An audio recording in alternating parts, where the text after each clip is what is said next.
Here's a message of importance to millions of people who are continually pale and washed out, weak and run down.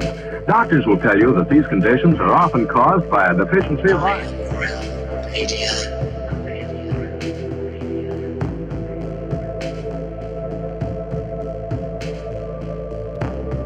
The iron you need to keep you physically fit and mentally alert.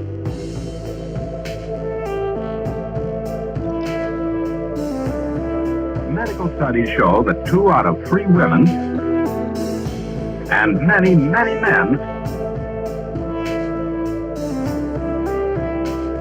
lack the daily iron your body requires in a form your body can easily use and put to work.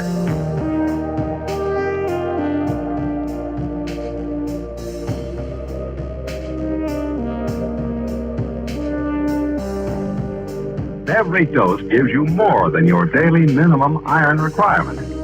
We are weak, we are not alone. We are striving for more. So if you're not getting the iron your body needs,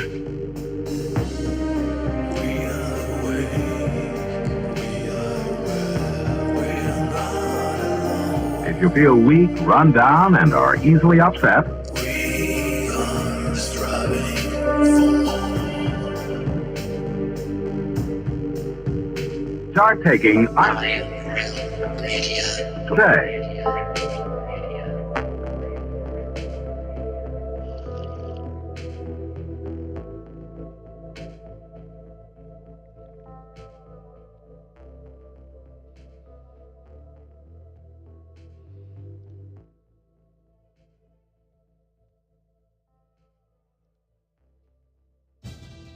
Ladies and gentlemen, Alex Jones here. You're listening to Iron Realm Media. I listen all the time, and it's the best truth show out there. Forget about the mainstream lying. Get your weekly dose of iron. Realm, that is. Stay woke, folks. Hey, TGIF, everybody. Welcome to Have No Sphere-ish. Here on the Iron Realm Media YouTube channel. Ish. We are going to be sans Walter. If you were listening this morning, you would know that. But I believe we're going to be sans Cami as well. I saw the question being posed there in chat. No, don't think we're going to have Cami with us tonight. She's recuperating, resting, and enjoying some nice, quiet time this evening. So we're going to let her do that. We're not even sure how long we're going to go be broadcasting ourselves. I saw Jaron was doing a show right this very minute. So it's hard to say how many people are going to have to be able to tear themselves away from the final update. Address? Yes. The final address on the final experiment. Pre-final experiment. After tonight, the only time you'll be hearing about the final experiment is going to be after they come home, apparently. So that's the thing. Yeah. It's been crazy, man. I've heard so many people saying, Jaron saying this, and Jaron saying that, and Jaron saying this. And then you go and look at what Jaron said, and he didn't say any of this stuff.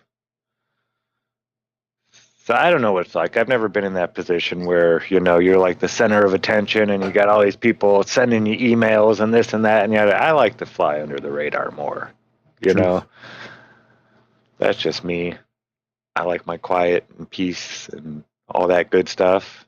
But yeah, I mean, when you go out there and you're, you know, trying to change the world, you're going to ruffle some feathers. And yeah, it's just crazy.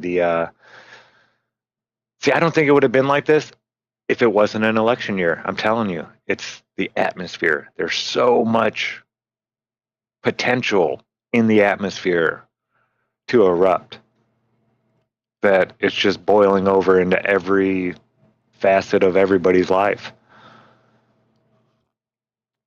Yeah, my mom, you know, she's getting up there.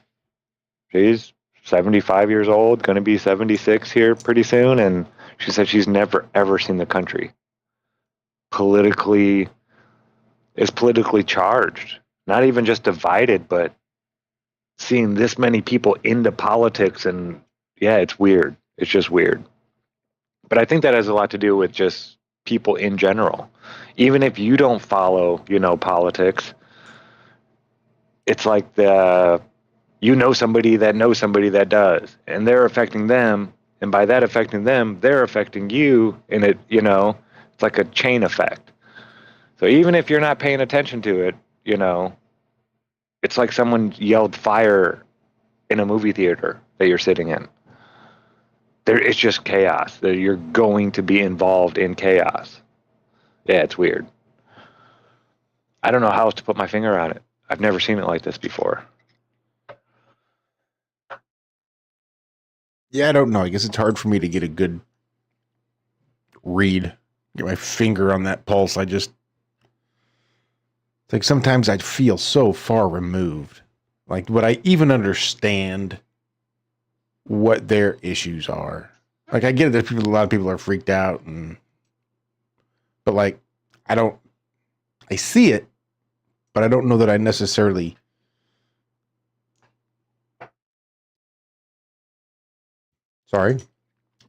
feel what it is they're feeling. Yeah. Yeah, well, Dixie's pretty level-headed, She pays even less attention than I do. So. That's what I'm saying, yeah. Yeah, it's just, but again, somebody at work, maybe they're not, but they know somebody, and I don't know, it's weird. There's just this charge in the air. Like, it could set off at any time. It's weird. And it seems to have calmed down a little bit. It seemed to like really ramp up right after the assassination attempt. Yeah. But it seems to really have kind of tapered off since then. And it's weird. Yeah, I don't know if it's, I guess tapered off maybe. Because again, I don't necessarily run in those circles, but it does feel more like a pause, more of a building of the back pressure. Not that it's tapering off, but we're just not able to see it. So all that pressure is building underneath.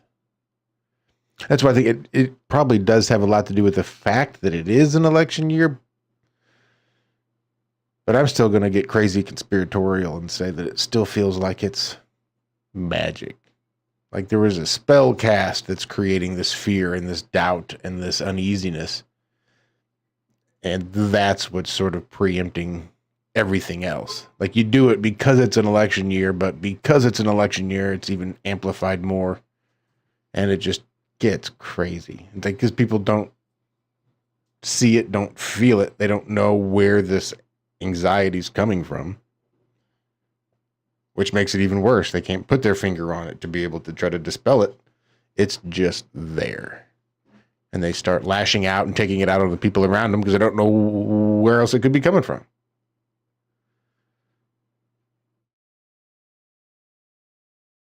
Hard to say. I think it's going to be interesting, if nothing else. We're in for an interesting few years. Mm-hmm. I'd just like the economy to pick back up a little bit.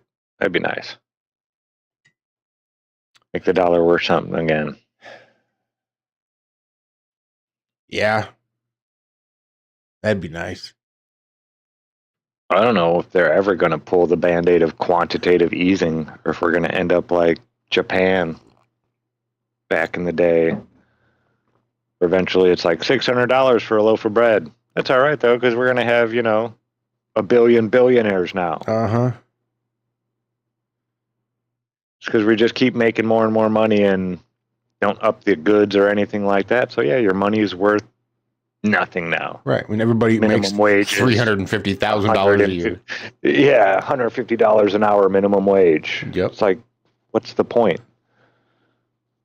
Why not just knock off a couple zeros and say it's $1.50? Uh-huh. Make it easier. The same problem I have with like video game economics.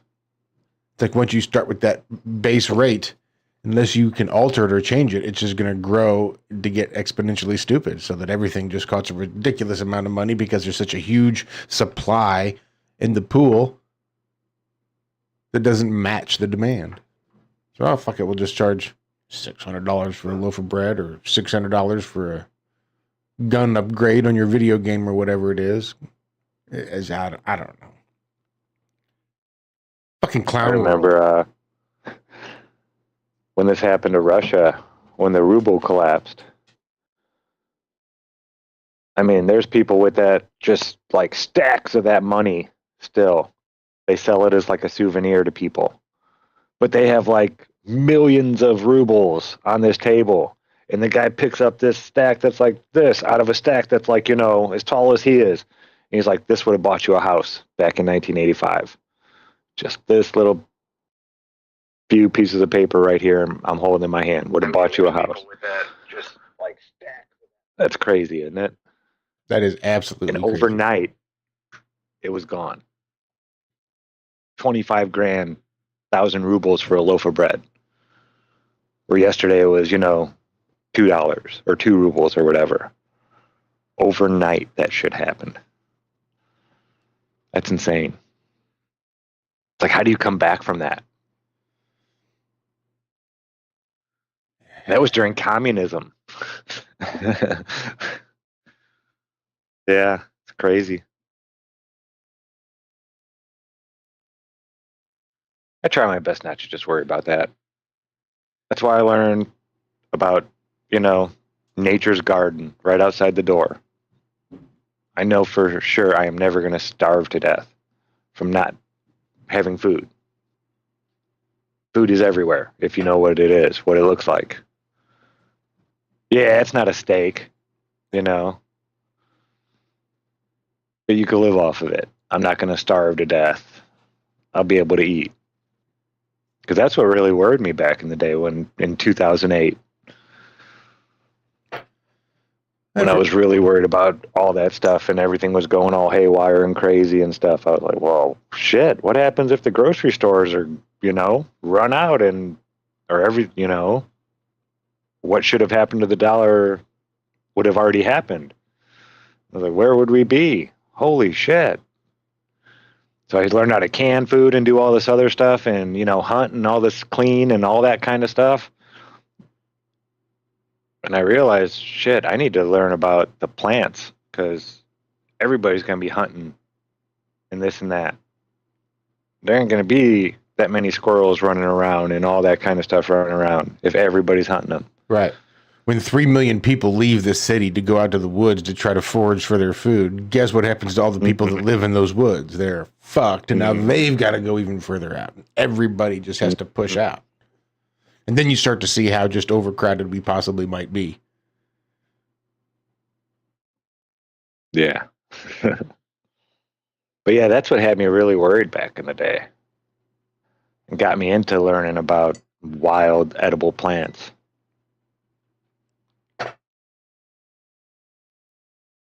And yeah, just a few of them. And those plants grow everywhere, at least in this country. Like, it's hard to find a spot where a plant that can lay out in nature for 7 years, the seed, and then sprout, that can grow in gravel. Like, how do you get rid of that plant? You don't. That plant's going to spread and go everywhere, and it's going to cover the ground all over the country. You can't stop it. We call them, you know, weeds. People like to call these things weeds. And put herbicide on it and all this other shit so they have pretty grass that they can't eat. I mean, it's great if you got cows or sheep, shit like that. But if you don't, grass is kind of useless for you. Yup.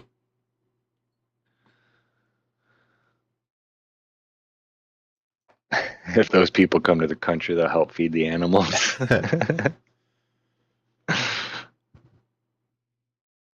Oh, pigs got to eat too. I'm going to go step outside. It's beautiful. We had gorgeous weather here this week. right around 80 degrees, dipping down into the 50s, high 50s at night. Perfect.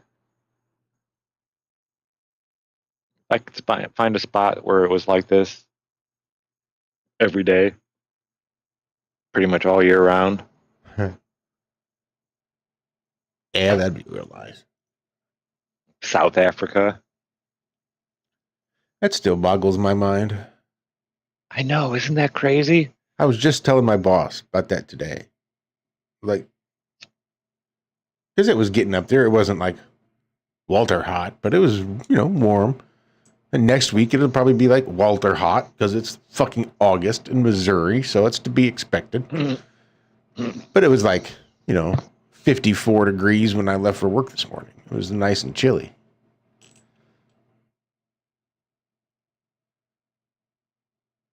I don't know where I was going with that. If anywhere.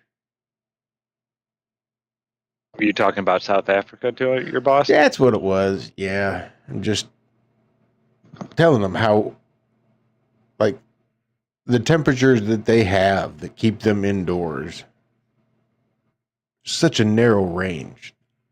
Like, I would have thought for sure it was going to be just unreasonably hot and that you wouldn't be able to even survive the heat of South Africa once you got there. But knowing that it's 90 degrees is like too much for them to even like be outside. Makes me wonder what the hell's going on. Is it the UV index? You reckon maybe the UV rays are just much more like intense? that, dude. Well, I don't know. That's crazy because they're on the coast. It's not like they're up high on a mountain like in Colorado. It's the where you angle. will get burned. The angle of the dangle. The angle. The UV rays coming in, don't you know? Because they're closer to the equator, so they're more of a straight, direct on. I don't know.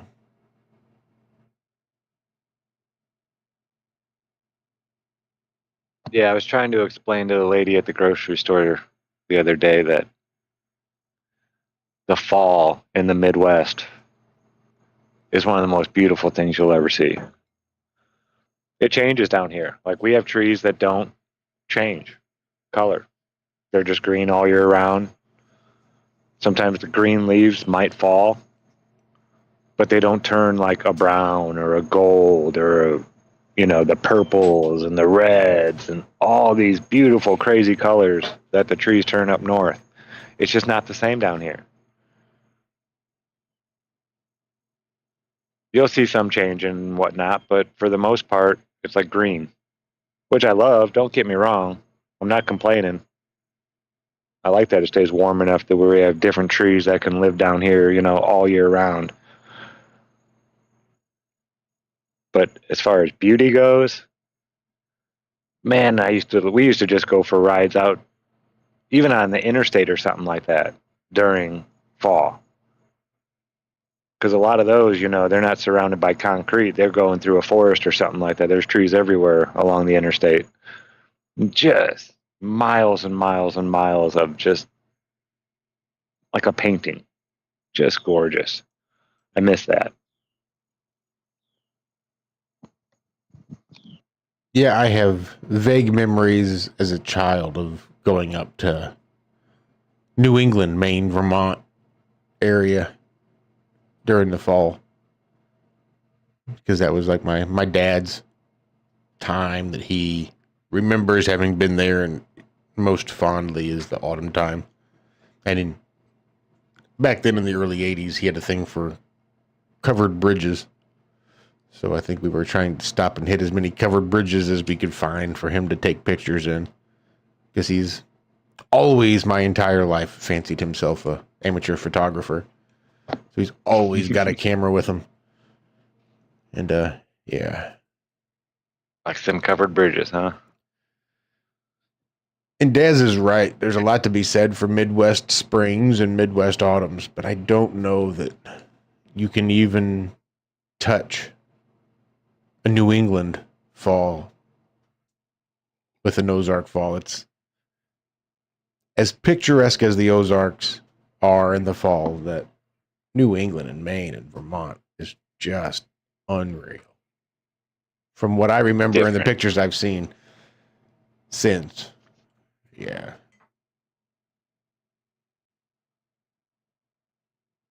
Yeah, it's all about the variety of trees.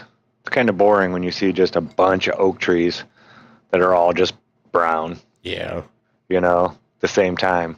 But when you get the oaks and the maples and the firs and all the different stuff and the walnuts and all these different things going, some of them turn purple.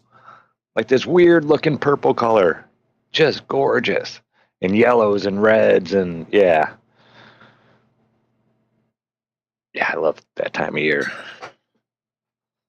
We got to find some places to take Liz. Yeah, we will. We've been thinking about that. Where are we going to take Liz to? We're just going to lock her in the dungeon. She's never leaving. Take her to a hole in the basement. Liz who? We don't know what you're talking about. I went to the airport to pick her up, but she just never showed. It's the weirdest thing. I reached out on Fortnite, but no answer.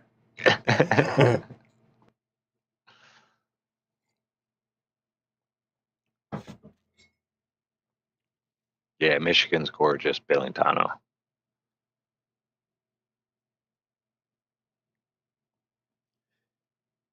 Yeah, I think Yeah, that we sort should of go counts. for a lot of rides. That whole, if you hit like New England and then just blow northwest, that whole Canadian Great Lakes area, the fuck, it just gets stupid. And again, that's where I was when I was 16, 17 years old in Canada, there in Manitoba. That was late summer, but beautiful up there. Yeah, fuck. Too. Fuck some parts of Canada, Minnesota. The winter. I mean, they're gorgeous. Don't get me wrong. Oh, yeah. But you see a sign that says 365 inches of snow annually. You're like, fuck that. No. Why do you live here? I could see coming here and visiting, but 365 inches of snow a year? No, that's just ridiculous. No way. They do it. That's not for me. That's never been for me. Ever. Nope, me either. I don't want that much snow. Even Missouri snow, I don't know that I am built for.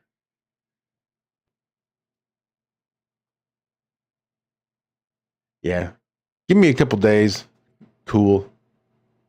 Like 3 or 4 maybe. Like a great big snowfall is really awesome. We'll kill some power. We'll hole up and we'll just chill out and stay nice and warm and toasty. And 3 days later, I want all that shit melted, gone, and the power back on.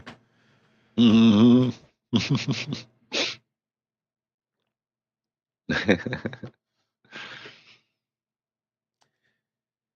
Yeah, I don't know what happens once they realize they've perfected weather modification to reach the extremities of human existence. Like, oh, we can finally get it cold enough to where it'll start killing people. Now we can set off the AMP. We finally raised the global temperatures to the point that people are dying. Now we can set off the EMP. So they aren't able to use their air conditioners, or they're not able to use all their heaters and all that other stuff. They're going to have to die of carbon monoxide poisoning in their house because they're trying to stay warm. Because there's no gas, no water, no power. The hottest day ever, wasn't it in like 1913 or something like that? We Something still like haven't that. even. Yeah, I think there's a lot of No, it was Death Valley. a lot of those records that we don't even come close to breaking.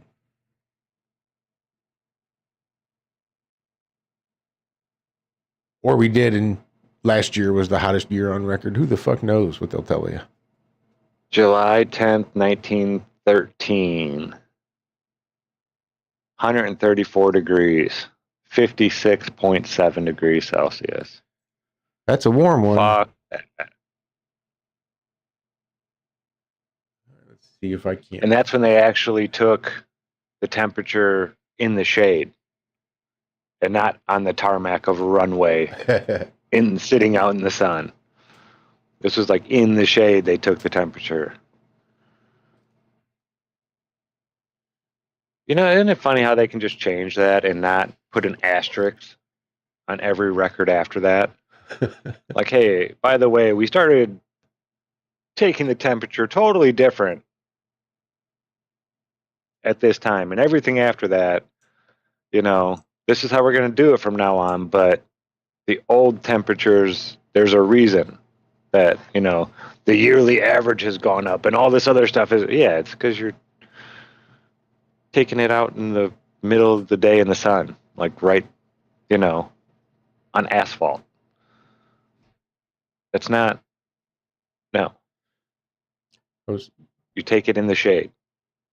That's where you take the temperature. And explain to me a heat index. If it's 90 degrees out and it feels like it's 100 degrees out. It's 100 degrees doesn't that make it 100 degrees out? Well, it feels like, feel is an awful funny word. Right. Because one person can feel one way and another person can be like, oh, that doesn't feel bad at all. Like some people say 65 is perfect. That's short and t-shirt weather, where other people say, I got to bundle up and put on a jacket when it's 65 degrees. So it feels like, that whole heat index thing. What feels like? And what do they call it in the wintertime? It's the,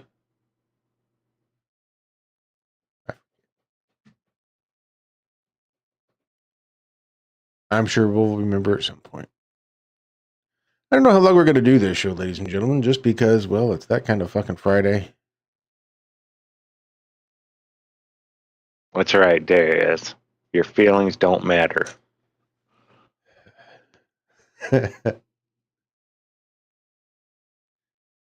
Windchill. That's it, Brian. The truth. Windchill. Fuck that shit too. Feels like. Well, it's only negative 15, but it feels like it's negative 24. Right. When the wind blows, then it makes it colder.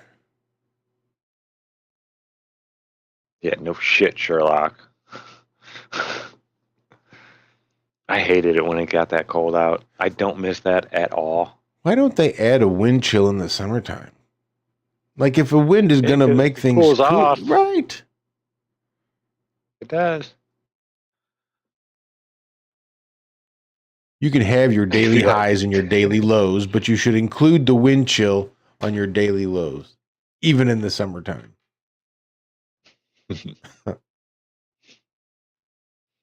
I like the, Good Morning Vietnam. He's doing the weather. It's hot. Damn hot. Good. This morning it's hot. Tomorrow it's going to be hot. It's just fucking hot. I haven't watched that movie in friggin' forever. Yeah, that was a good one.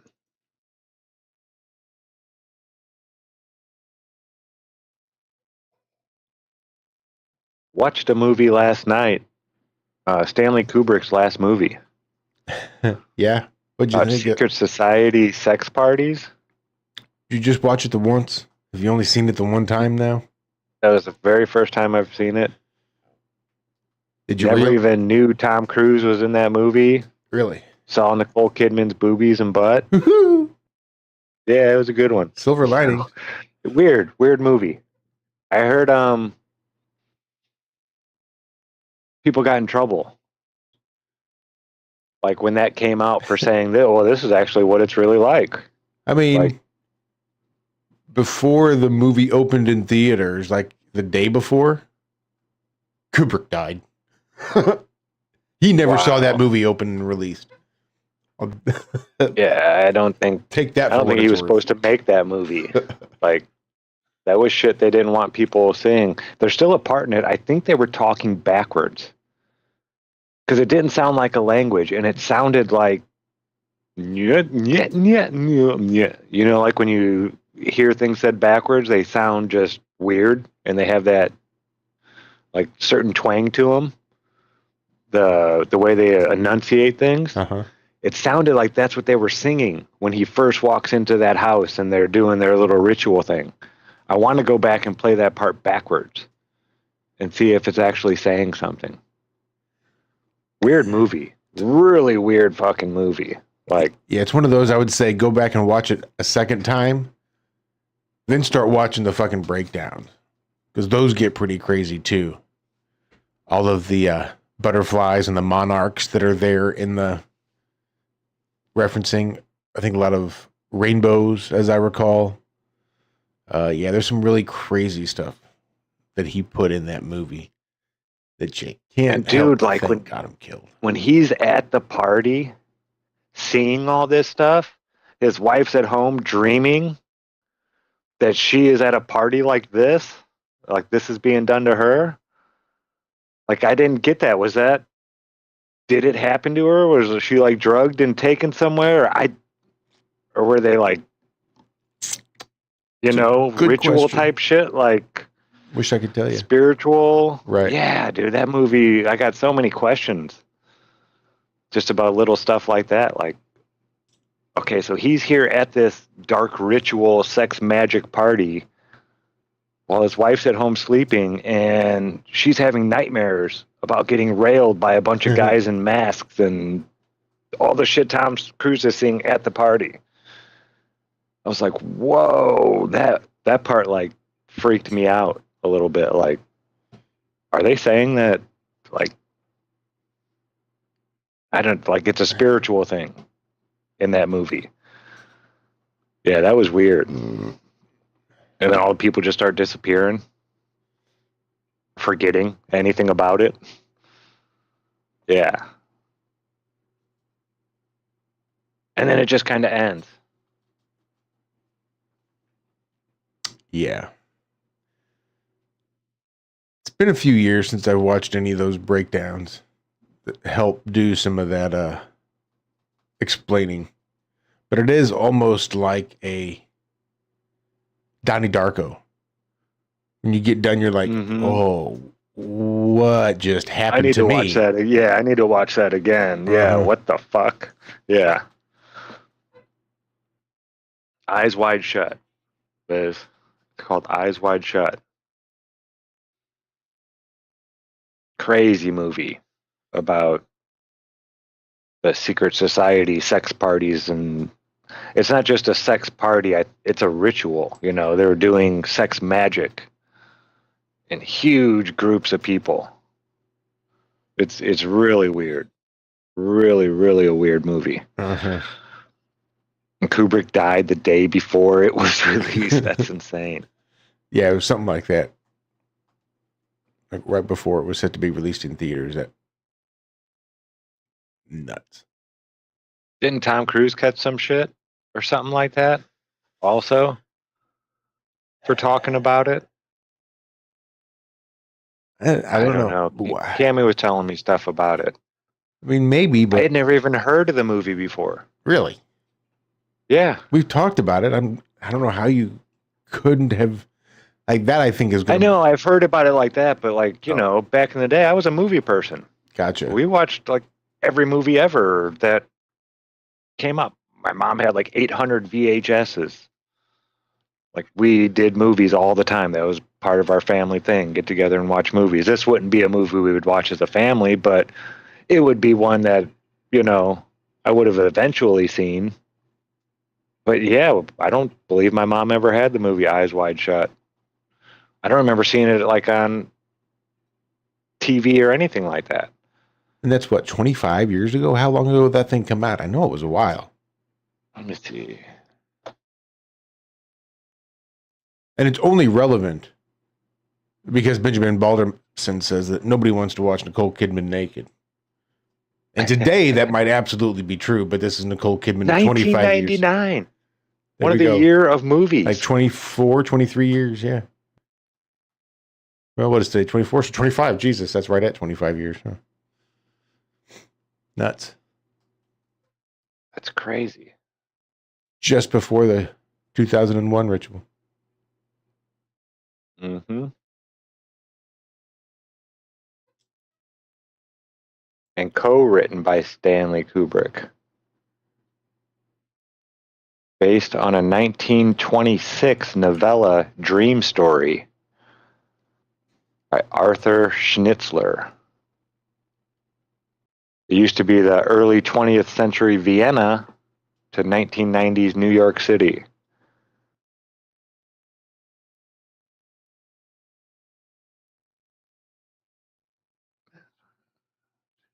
Of an unnamed secret society.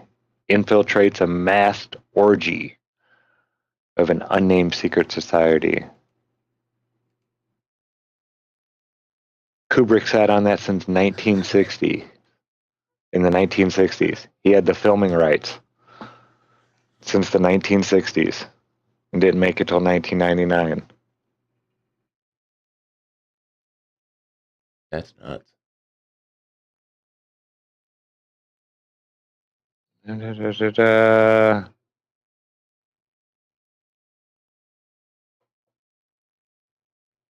Longest continuous film shoot, 400 days. What? They didn't do shit in the movie as far as like special effects or anything like that. I don't remember. I'm not recalling. 400 days? He died of a heart attack 6 days after showing the final cut of Eyes Wide Shut to Warner Brothers. Kubrick did. He considered it his greatest contribution to the art of cinema. And it's things like that that really scream at you that you got to go back and watch that again, at least one more time. Because when you look at the other shit that he's done and look at the breakdowns, I mean, just think about the breakdown for The Shining. Yeah. All the different breakdowns that they have for The Shining and all of the messages and themes and just Easter eggs that he put into that movie. And he says this one is his biggest contribution. I mean, even you go back and watch 2001: A Space Odyssey.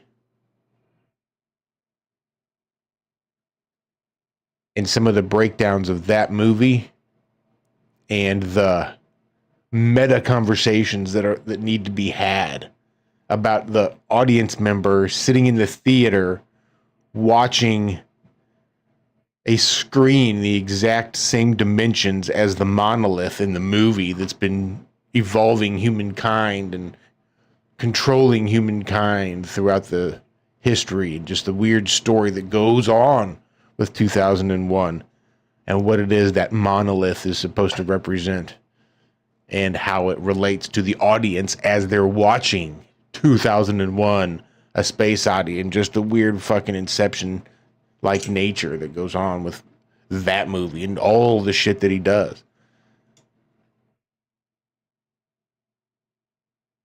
Absolutely nuts. Yeah. Almost have to go back and watch that one again just for that reason. Like, I'm finding more and more every time I see it. What am I going to find now that I haven't watched that damn movie in 10 years or 12 years or whatever it is? Now with the fewer scales that I have on my eyes, what will I see now? Mm-hmm. And a big shout out to Benjamin Balderson. Can't wait to see you at Flattoberfest, sir. Hey, old Benjamin. Looking forward to that.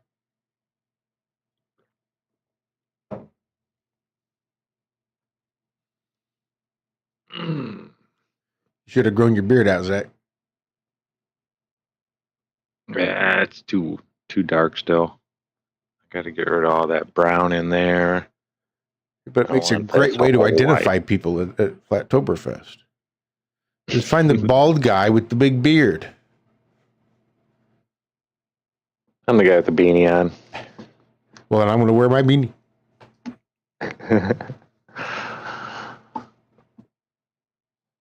I wonder what Walter would look like.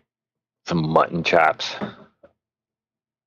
Maybe get one of those face editors. Give Walter a beard. That'd be good. Just some good 1970s trucker mutton chops. Like a toothpick in his mouth. A hat on. Trucker hat.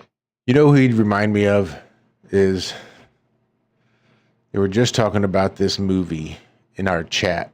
I think it was earlier this week. Jesus Christ.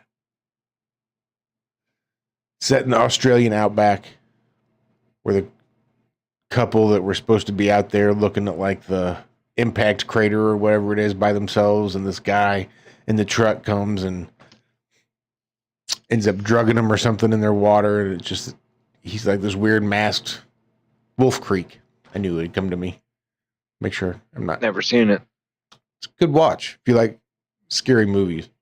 It's very intense. I mean, it's not like monsters and poltergeists, scary shit, but it's got that psychological thriller aspect to it. Yeah, he's a. So the guy that was, you'll definitely want to watch it. The guy that was the main bad guy in that movie, because there were only like 3 real characters in it. And the bad guy, I could see if you could put Walter's accent on him, I could see that a little bit.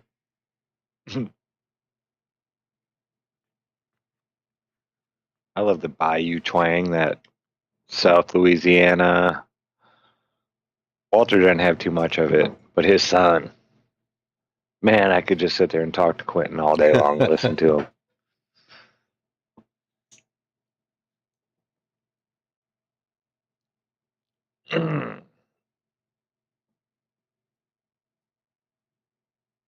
Oh, big stretch. What else did I? Oh, you ever see the movie Prometheus? I didn't know that was a horror movie. That is, well, it's part of the Alien saga. Mm-hmm. As I recall. Yeah, I didn't know that. We Yeah. started watching it, and then all of a sudden, That's the gonna little be alien worm thing came out and started eating people and melting their faces. And Cami's not big on horror movies at all. I finished that one alone.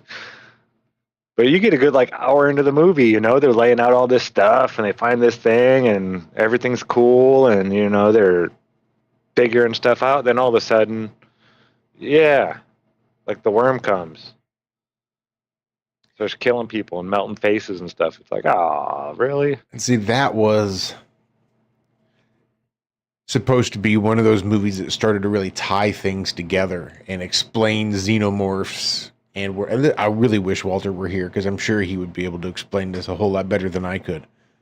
But there was a whole genealogical flow chart from the guys that did the panspermia at the beginning of Prometheus, the guy with the white face or no real facial features, or big guy, real pale, as I recall. It's been 13 years maybe. I think that movie came out right before I met my wife. So yeah, probably 13, 14 years old. But yeah, it was how those aliens and the use of their genetics, you could connect human beings and the xenomorphs into the same genetic line or some shit. It was all a whole fucking thing. And I thought they were supposed to try to make it a whole interconnected type of series. I forget. Explain the creations, and yeah. I thought once upon a time. Once I was listening to this comedian talk about, believing in God or not. And he was like, the people who don't believe will make fun of the people who do believe and say they're silly. And he's like, I just got to ask him a couple questions. So you believe that everything just came from nothing, right? From nothing. Something that you can't have. Nothing. It's an imaginary thing. Nothing. And so everything, so there was nothing, and then there was an explosion, and now you have everything. Right. Because of nothing, that equals explosion and everything. The guy was like, that seems like a pretty goddamn miraculous nothing all of a sudden. Just saying, And he's like, okay, so, and then when you die, nothing happens. So what you're saying is you return to your creator. Because nothing is your creator, and you're returning to nothing, so you're going back to your creator. That's called heaven, bitch. Yeah, it was hilarious. It was a good one. I was cracking up. So, like, yeah, that's a pretty good way to look at it. Like, yeah, it seems pretty miraculous. Like nothing, and then all of a sudden there's everything. Just, here we are. It seems pretty miraculous to me. Like, one of those miracle type things that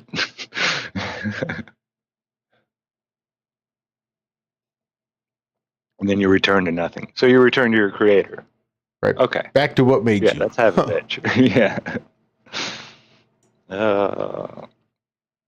Yeah, Pete Holmes. Thank you, Billington.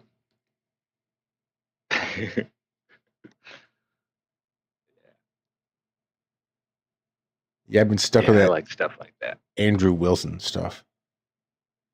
And that messes me up. Andrew Wilson. See. Yeah. Andrew Wilson. Talk about somebody that'll make you question your very fucking existence. Yeah. That guy, man, he's really good at debating. And he could debate either side. He just has a really sharp way about getting a point across. Yeah. And I would love to have him on just because he is one of the best listeners I've ever seen.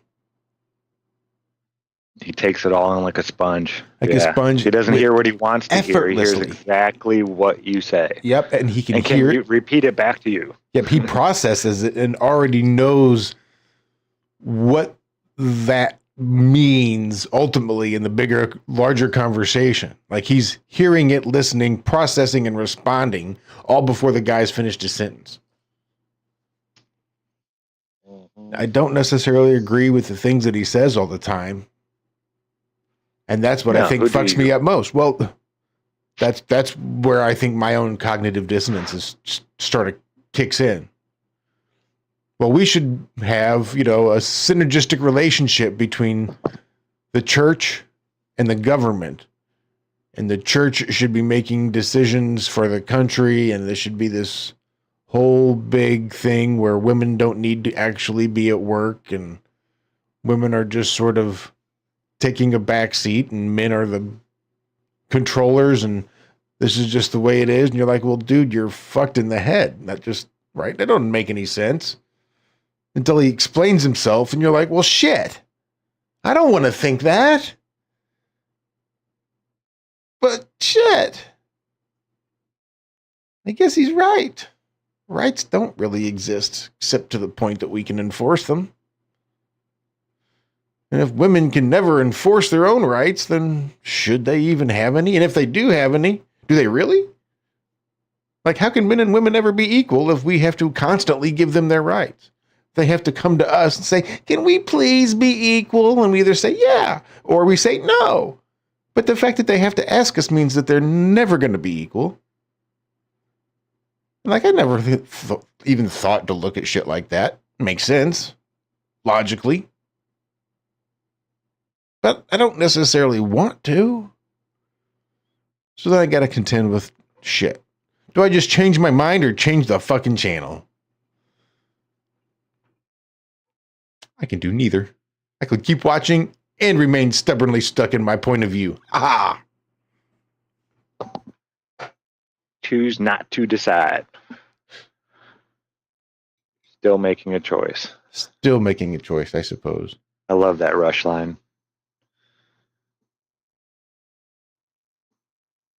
But even his wife is quite the debater.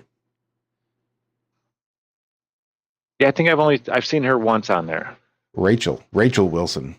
She wrote a book outlining the occult origins of Western feminism. Wow. And all the, dark money in the powers that be that were creating it to try to just, take over and control the country. Yeah, that's where income taxes even came from in the first place. Same people. The income tax, like feminism, she was saying, like her words was born on Jekyll Island in 1913. Right. It's like when she says the occult origins of feminism, she like literally means the occult origins of feminism. Gathering of demons. Right. I've been to Jekyll Island. Benjamin says she doesn't quite get to the origins, which is really interesting. Haven't read her book. Maybe. Ooh. So she gets close. We will talk about it. Nice. Dude, I can't wait for Flattoberfest, the conversations. Right, that's going to be the best. Be had. Like Ben said, they're going to have like fires. They'll have access to actual fires. Can you imagine the conversations of 200 flat earthers sitting around fires all night long? All the shit, the vibrations coming out of that spot that night, going to be nuts. I can't wait. Yeah, we're probably going to set up a tent there too. Just to have one there. I might even just stay there. Come home for a quick shower or something like that.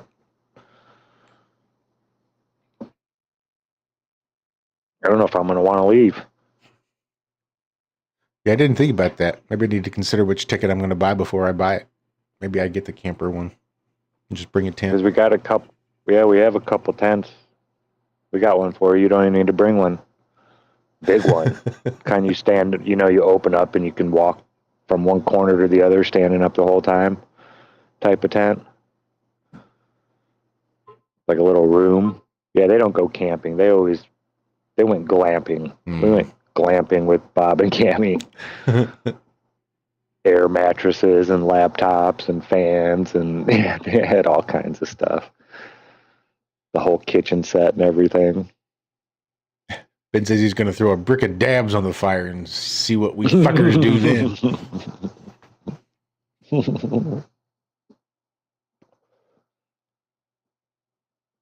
I've been doing really good pacing myself. I've had that ounce of wax for like months now. Probably close to a year, I think. Yeah, we got so much stuff still.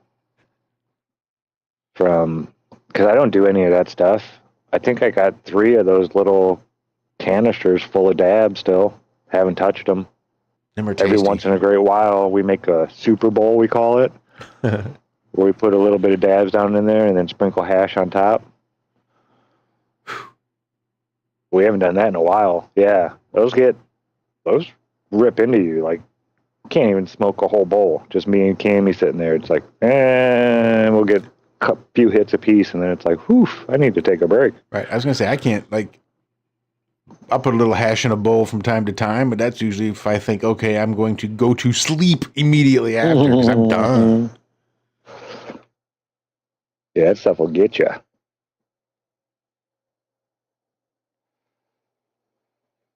Sweet Sherry will be there. Awesome. I see Valerie's going to be there with Carl. That'll be awesome.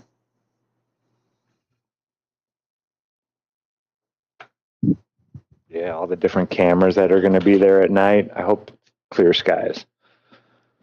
It's usually the perfect time of year for this area. We don't get a whole lot of rain in the fall at all. It's real rare. In the winter, we'll start getting a little bit more, and then, yeah, grass usually turns brown around here in the wintertime. It's so weird. Like up north, it stays green because there's always moisture and it's covered in snow. The grass is always green up there. It never turns brown. But yeah, in the wintertime, the grass turns brown around here. It just kind of blew me away. Like, whoa, and then it starts raining again and everything turns green again.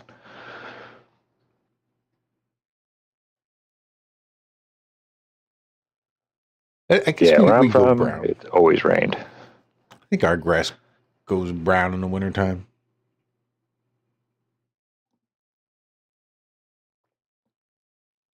Yeah, a lot of places it does. It's weird.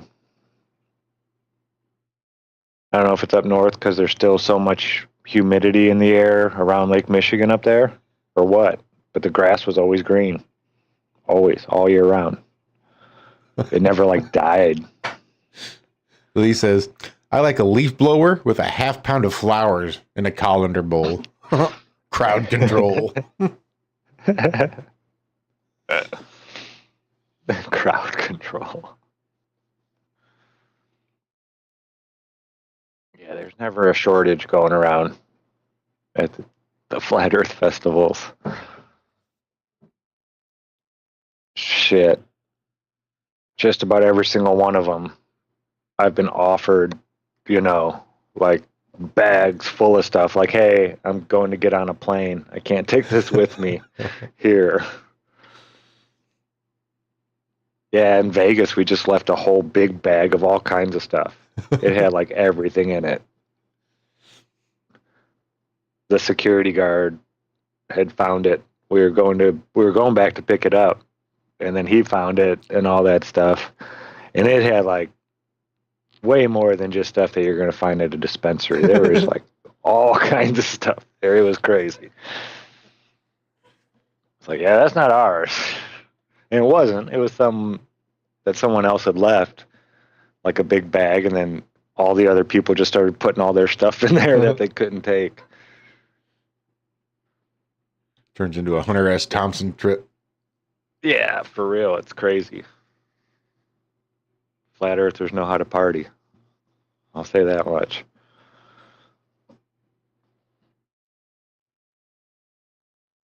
Yeah, I seem to hurry buy my Bring tickets. some flour for a ceremony. Everything must go.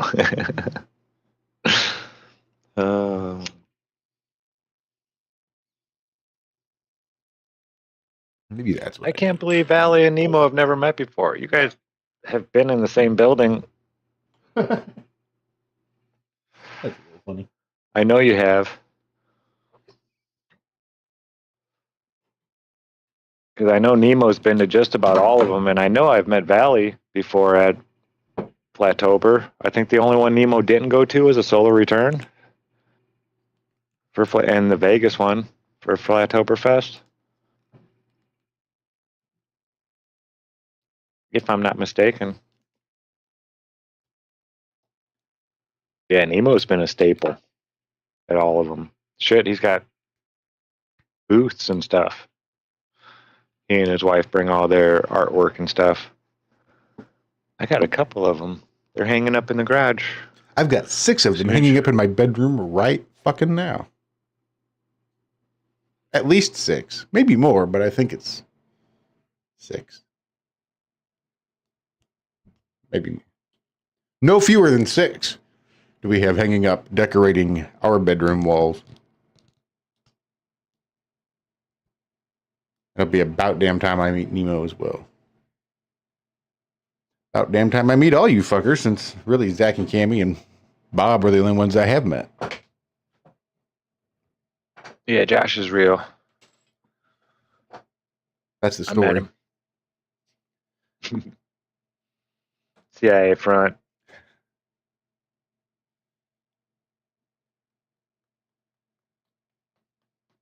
And Hank met Josh too. You met Josh and Dixie, you remember? A couple times. And Esme. Esme. Oh my goodness. Hank loved Esme. Hank had dreams about Esme for like weeks afterwards. Huh. You had dirty dreams. I'd never seen a dog do that before.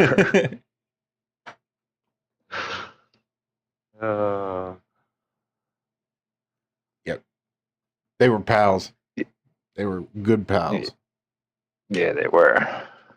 Run for days, huh? You two could just go running for days. And see, even now, I don't know that she could. She's getting so old. She just doesn't get around like she used to.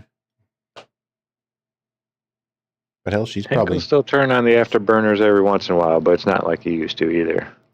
no. She made it out the back door just 2-3 days ago before I could stop her, and she went chasing off after a couple of deer.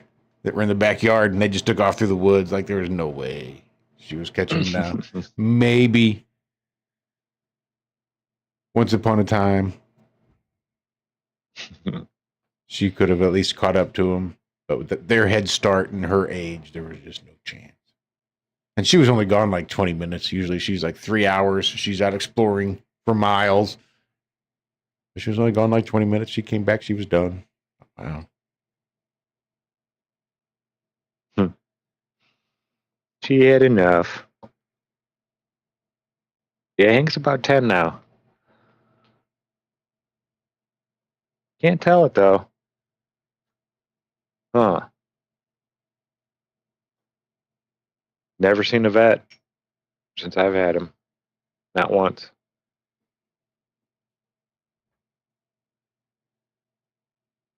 Dagon Morningstar, what's up? Weed is still illegal in the UK. That pisses me right off too. That's some horse shit. Some real horse shit. It's illegal here. They do have these CBD things though that aren't bad. I've really cut back on my cannabis smoking. I'll just take a pull off of one of the fruity flavored oil pen things. It's got an indica and sativa, like an oil on. It's like split. And you just flip the lid around. You can hit on one side or the other. Yeah, it's neat.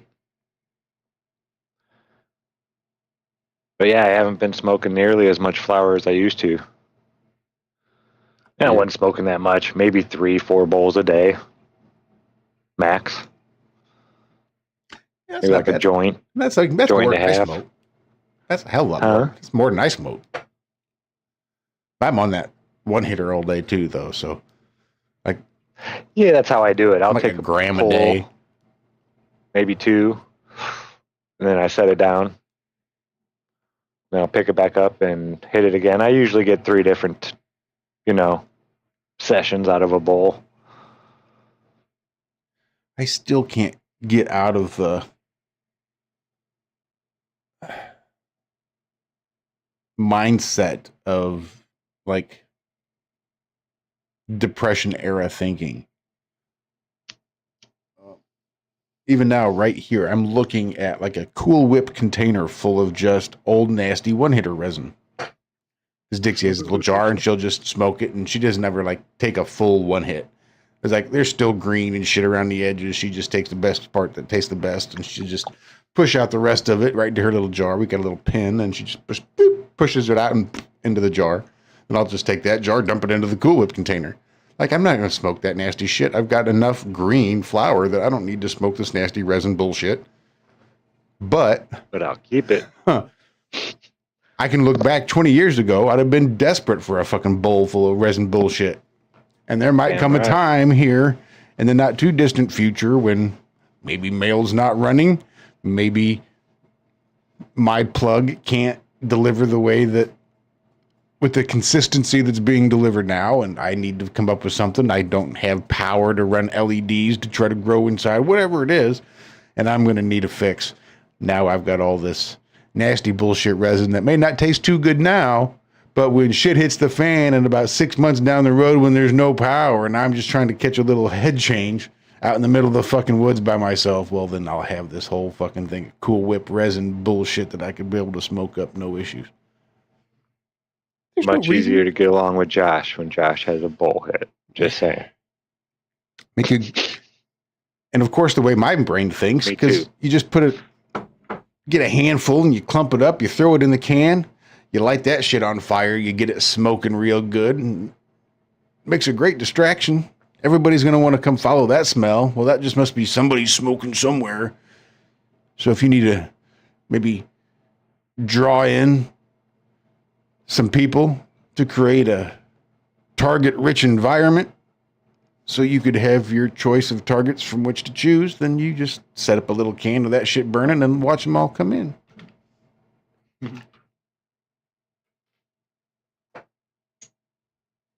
Cool Whip resin bullshit is my new password, says Sherry. Cool Whip resin bullshit. I like it. Right here. Look. I'm not joking. Look. What am I going to do with this? Nothing. It's bullshit. Like ashes and carbon and shit. I don't want that. There's dog hair. There's bunny hair. All kinds of gross shit. But I can't bring myself to throw it away. Like, looking at this, like, you know how many times I could get high smoking on that? Like 2 or 3 days of sobriety, and I'll be desperate. I'd love one of those. It'd take me 2 or 3 hits. I'd be sleeping good. I'm back, just right back to normal. What the fuck is wrong with me? No reason. I got plenty of flour. Plenty of flour.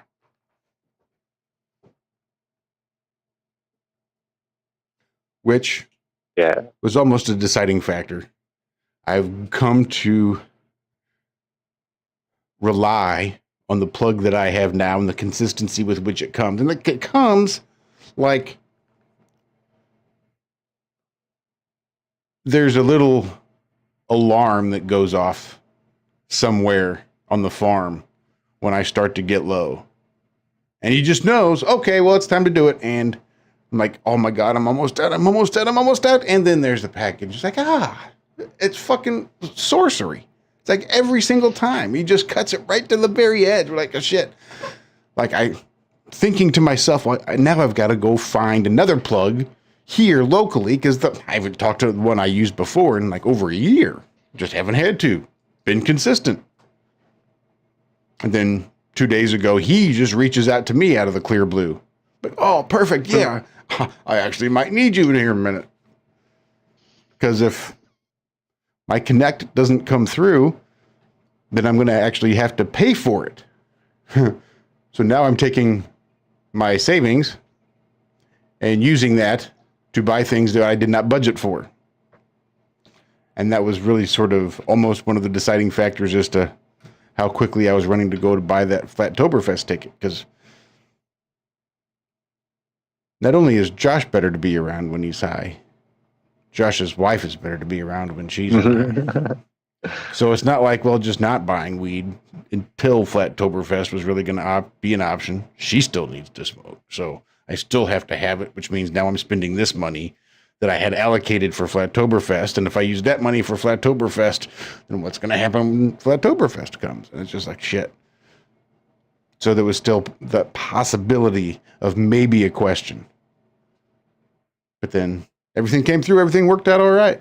So I don't see any reason now for me to not go buy my ticket. Except now I've got to decide if I want to get the camping ticket and bring a tent or not. I know we got tents. Yeah, I got tents. I got coolers. I got my camping stuff. I don't need to do that glamping. I mean, if it's nice, I wouldn't even need a tent. Just laying on the ground next to the fire would be good enough for me.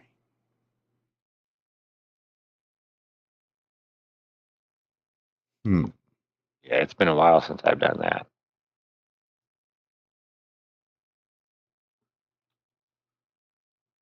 Nothing like sleeping out underneath the stars. Never done it. You should try it at least once. At least once. I know it seems weird, bugs crawling all over me and all that. Hey, they crawl on you when you're inside. Don't fool yourself.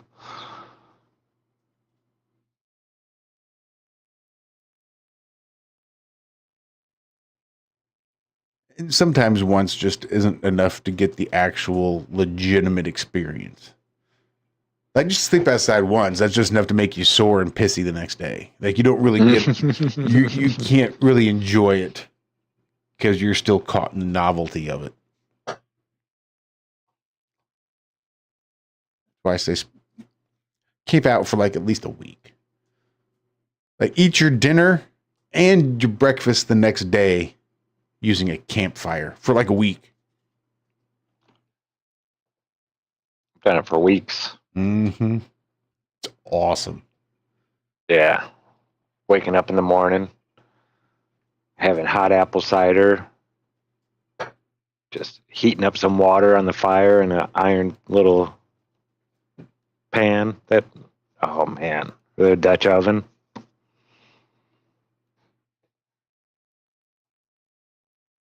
Nothing like it. Cooking with, we did pine, or not pine, whatchamacallit, palm tree.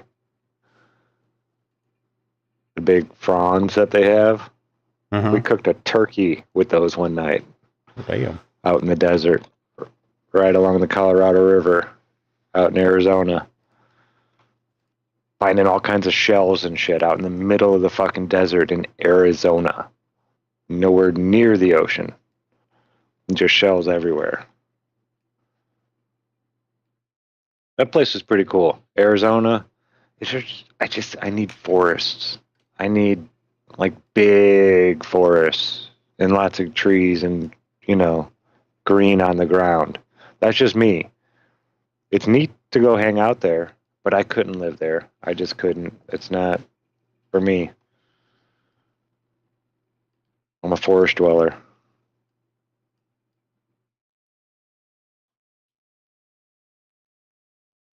A very cool place.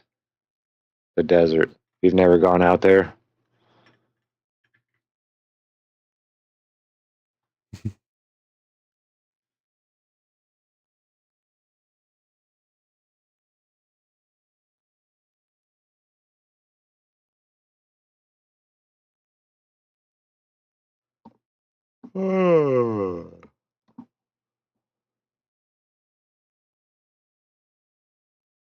Sorry, I'm just trying to catch up there in chat.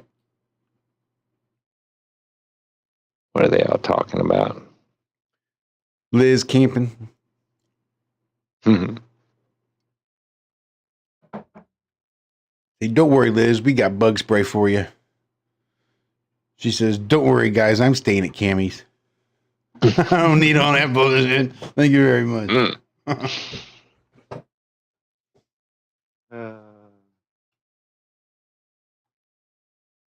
Funny.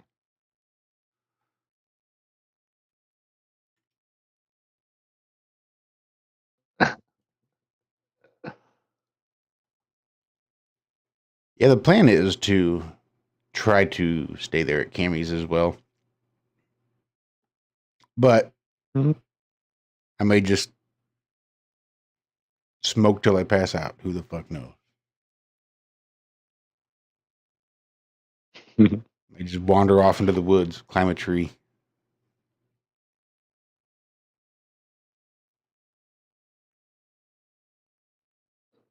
See Josh hugging a tree.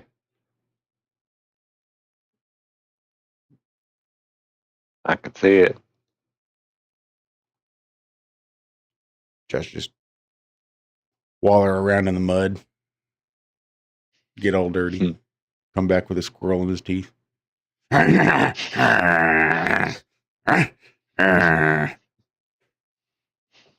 feral Josh.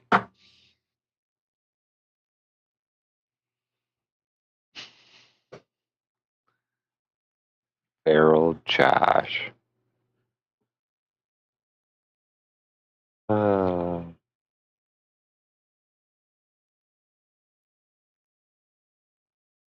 What else has been going on? You see that judge that took that 15-year-old and put her in handcuffs and all that shit in Detroit? Yeah, he's lost his job and they're suing him. The family is, and he might lose his ability to be a judge and all that kind of stuff. Yeah. It's like, what were you thinking, dude? Honorability. That's a thing you need to maintain as a judge. You need to be able to call yourself honorable. Apparently. And that was not.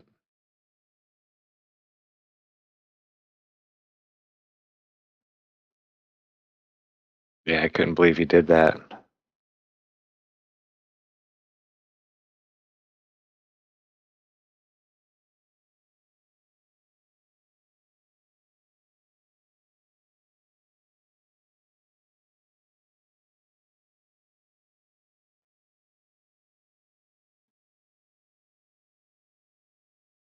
Just the gall you would have to do that.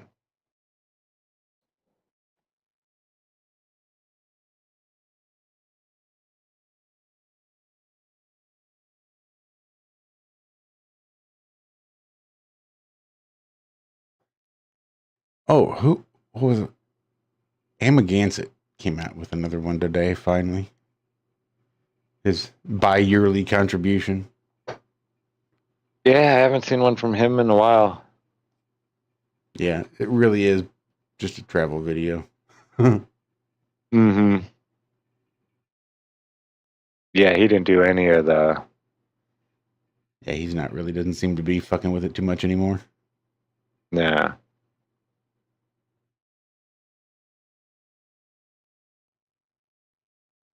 Which I get it. Yes.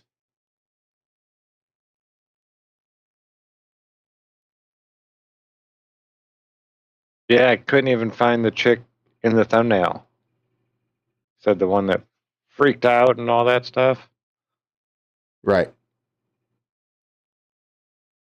Couldn't find her in the video anywhere. I've never known him to do stuff like that.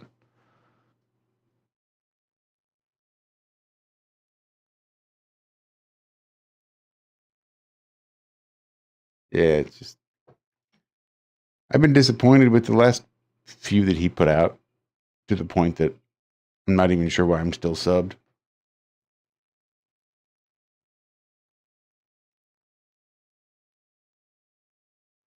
Yeah. I mean, maybe Same. they're making enough money that they can just live off of his other stuff that he's done already. I guess. I mean, it's enough for Ben to buy a motorcycle and crash it. Hmm.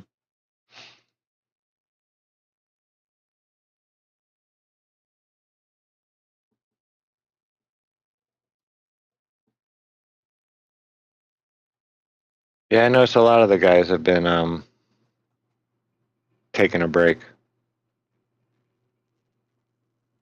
Liberty Troll, he still goes pretty strong. Audit Them, still going pretty strong.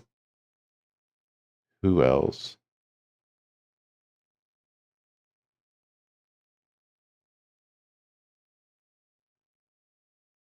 Well, I mean, Guerrilla Publishing, they're still doing their thing. James Freeman's still putting some stuff out. There's so many people covering old audits these days that it's just... That's why I'm spending so much time watching Brian Wilson do his thing. I know I saw someone sharing Kokesh video. Wow, you guys are going way back. That was like one of the very first audits on YouTube, I think. That's going back there a minute.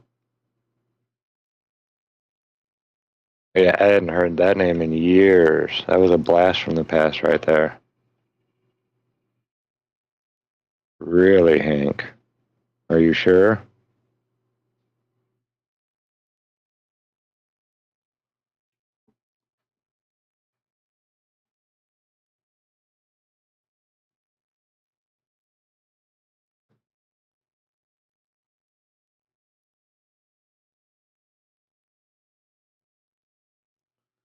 Trying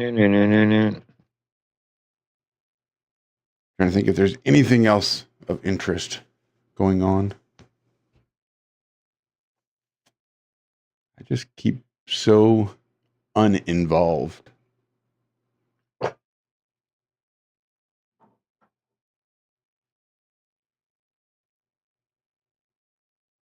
don't think so.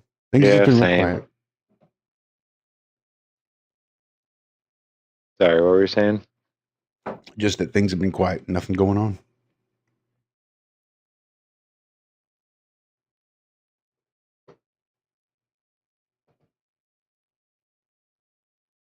Yes, they have.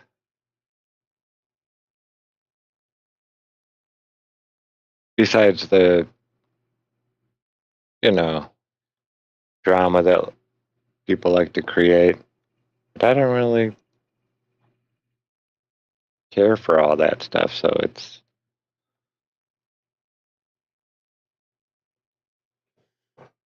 kind of like the Jerry Springer show. Mm-hmm. It was interesting at first, you know, and you could watch it. But now 7 years, 8 years later, whatever, 10 years later, no shit. It kind of lost the glamour and the appeal. The novelty. Seen it all. Yeah, I've seen it all before. Seen all this stuff happen before. Gosh, remember when Jaron had his thing about Jesus way back in the day? Like his first time he started talking about Catholicism and all that kind of stuff. Man, people flipped out. He was a show back then too. It's crazy. All the name calling and all this stuff, and yeah. It's silly. It is. And it seems like it's always a thing. After almost 10 years doing this, I don't think there's ever been a time that there wasn't somebody calling somebody a shill. If you want to, it's just a matter of finding them and listening to them. Like there's always somebody got some shit to say about somebody else in this community.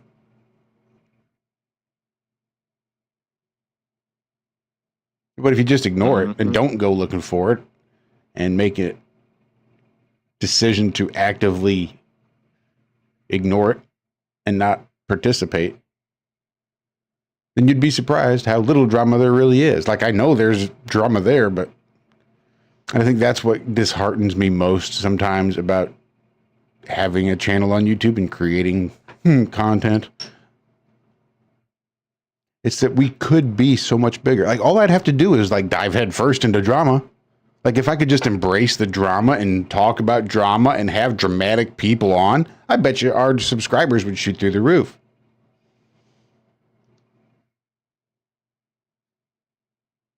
But then you got to deal with that bullshit, and that's just not worth the fucking headache. I'd rather have fewer subscribers and no headaches than try to become internet popular based on drama. I couldn't agree more.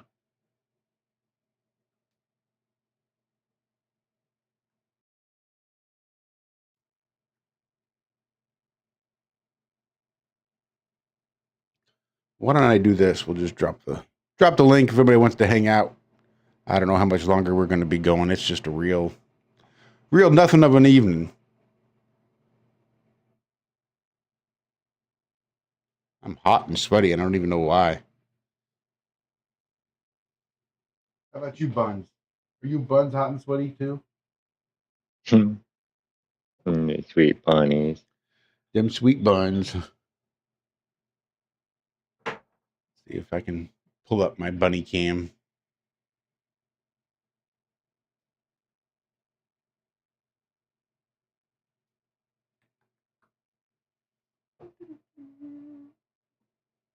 They're so fluffy.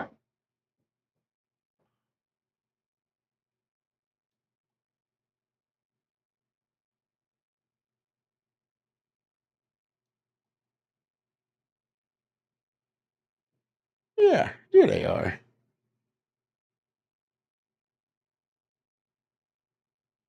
Yin and yang. Aww. That's Yennefer. They're on the left side. She's the white one. And Yango Uncaged. He's the black one. They're on the right. Yennefer and Yango. Yin and yang. Okay. I love it.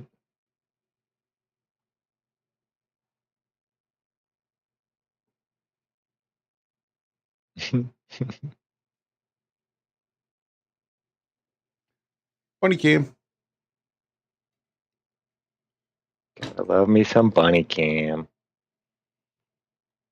And a big shout out to Craig. Who at least was in chat a minute ago. He actually named those rabbits. He came up with yin and yang. We decided yin and yang or Mickey and Mallory. They're going to be the other names, which I don't know. I still kind of think would have been just as appropriate.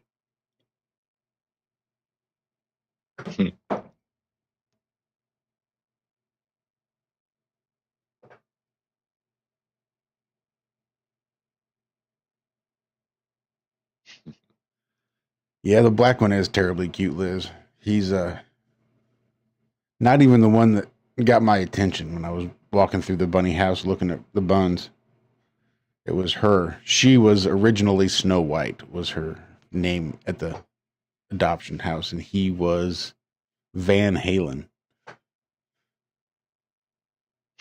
Snow White got my attention, but we wanted a bonded pair to help free up space there. And they're siblings,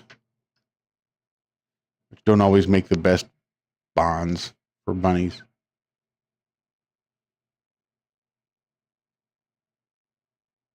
But when he came, boy, he's just quite the snuggler. He is, they're both very affectionate for as young as they are. They're only about 9 months old.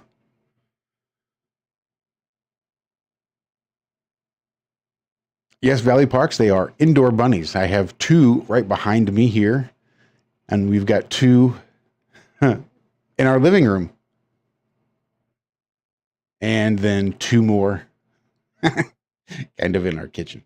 We've got 3 pairs of bunnies. You could say 6, but really it's just 3 pairs.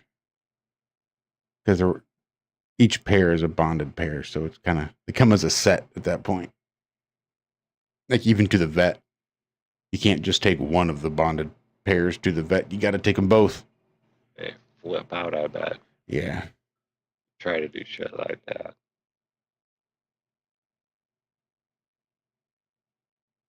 Yeah. Craig, I sent you a message there on Skype. I think the day that we decided, with a little picture, or maybe it was the video. I forget.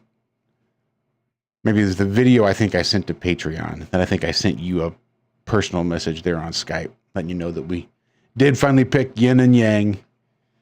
And then, of course, we have to add to it because we're just nutty like that. And yin became Yennefer, and yang became Yango.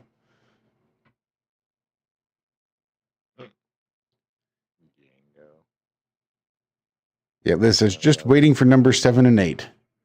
Yeah. Don't know that that's going to happen. Even as it is, if my son were to move out tomorrow and get his own place and free up that bedroom, and we were to put all 6 rabbits in their own enclosures right there in that room, fine. I don't know that we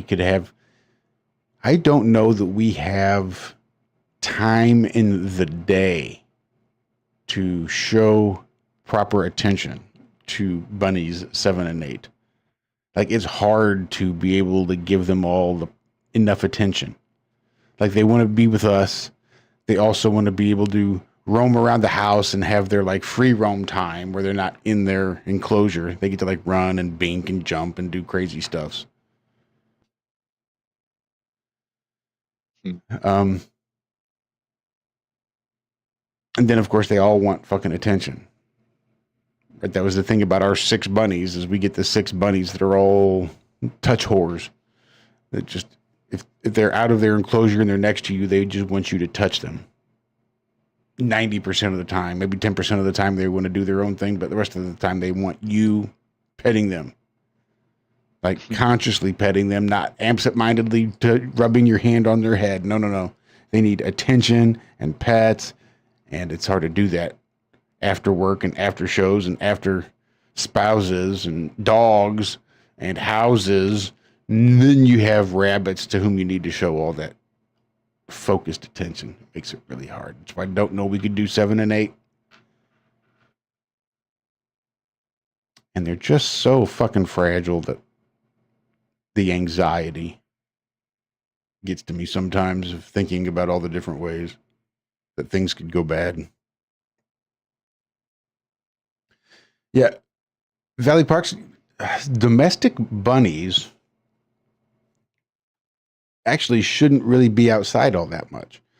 This is one of those things that I don't think they understood like even 10 years ago or 20 years ago. Like 20 years ago, people thought rabbits lived only like 4 or 5 years. And that was their lifespan, right? You'd have them in their hutch outside, and they only lived to be about 5 years old.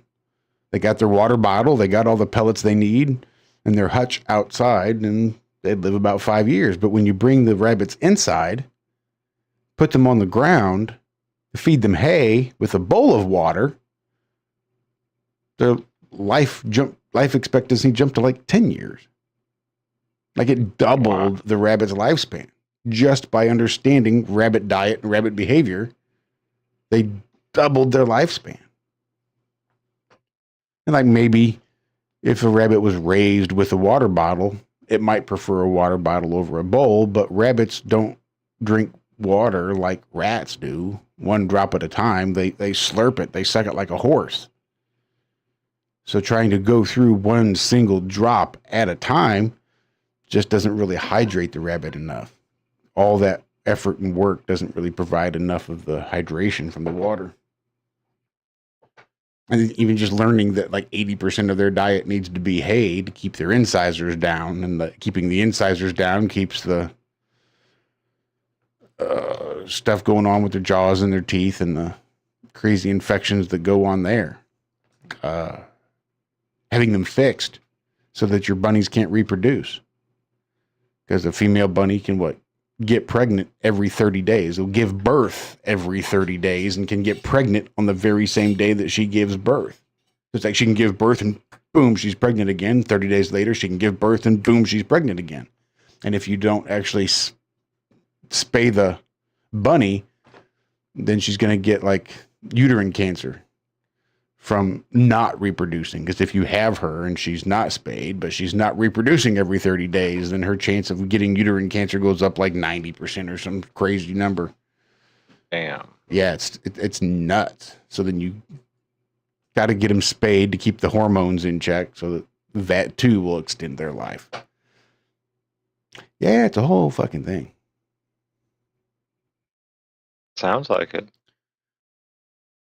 Yeah, our pit bull got along with our buns very well, too. We still have 2. He passed not terribly long ago. And Esme, in her age, is getting to be calmed down. She's the herding dog, so I always get real nervous about her wanting to try to herd the bunnies in a certain direction with the little nip and the snap of her jaws. And again, they're awfully delicate. So that made me nervous, but she's getting old, and I think she understands that she's not allowed to do that to the bunnies. And then Layla, she's just low man on the totem pole and gets pushed around by the bunnies. She's Lola. The only redeeming quality about that dog is her behavior with the rabbits.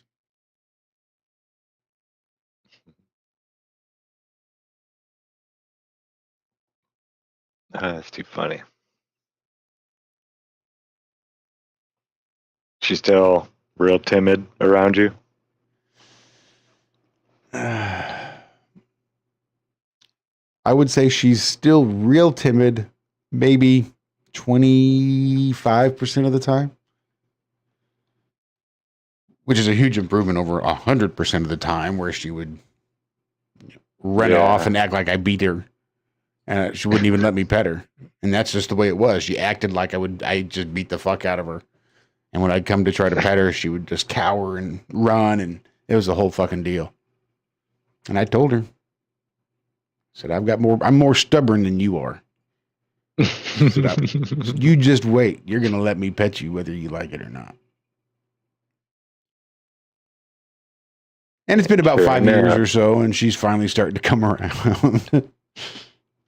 She still was pretty stubborn, more stubborn than I thought she would be. But for the most part, I can pet her, and she does okay. She still barks like an ignorant bitch when I get home. And that pisses me off. I don't need 5 minutes of just incessant bark, bark, bark, bark, bark at you for fucking no reason. You know me. You know who I am. It's the same fucking time every fucking day. Don't act surprised.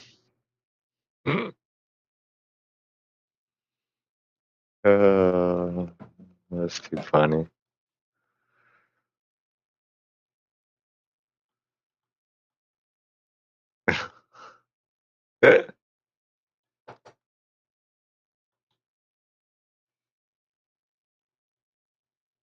Yeah, Hank and Min doing good. Little shits. Little shits.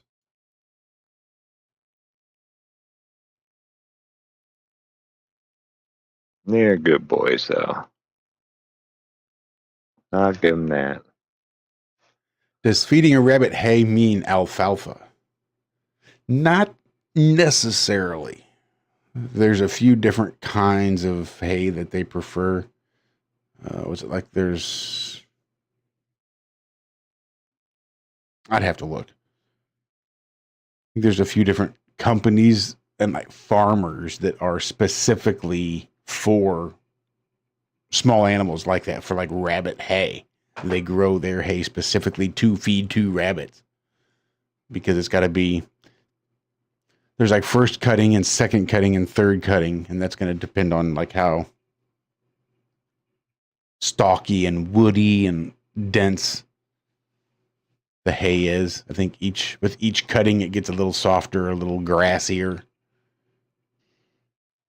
But a lot of times they do hay blends, like a forest blend. There's lots of different hay blends that they use.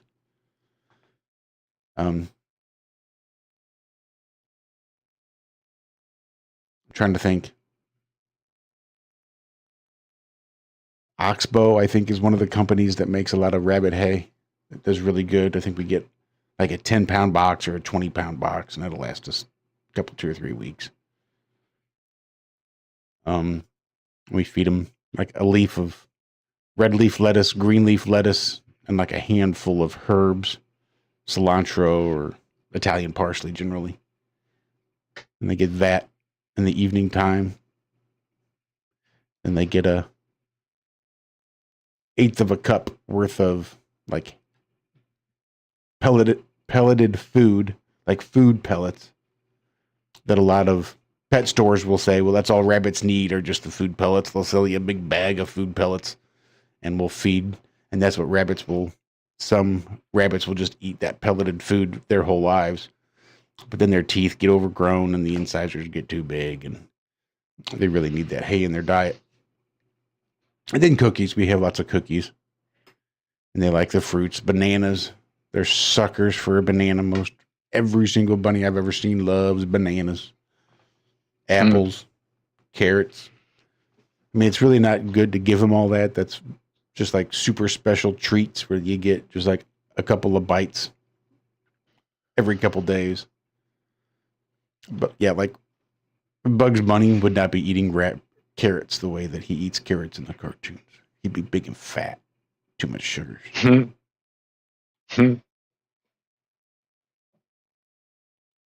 Big old fat bunny.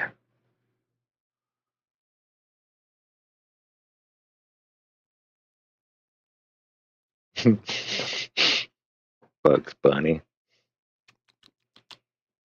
What's up, Doc?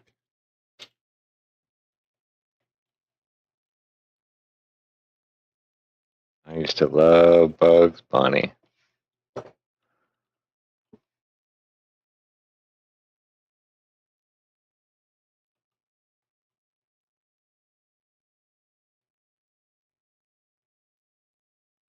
Yeah, I'd probably say my favorite of the Looney Tunes. I like the Tasmanian Devil, but he didn't really say anything. Didn't they try it to make him talk at one time Nope.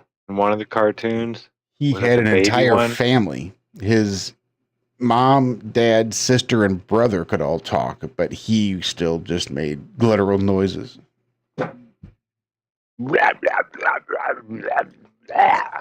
Yeah.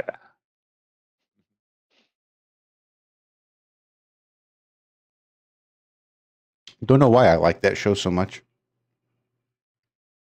Was it Taz, I think? where they tried to do a whole spin-off show of just the Tasmanian Devil with it set in Tasmania.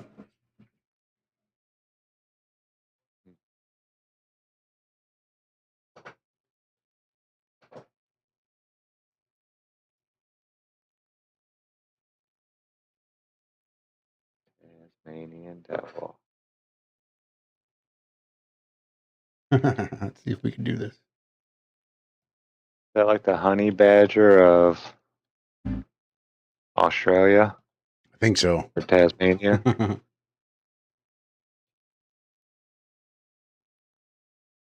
They just don't give a fuck. 1991 to 1995.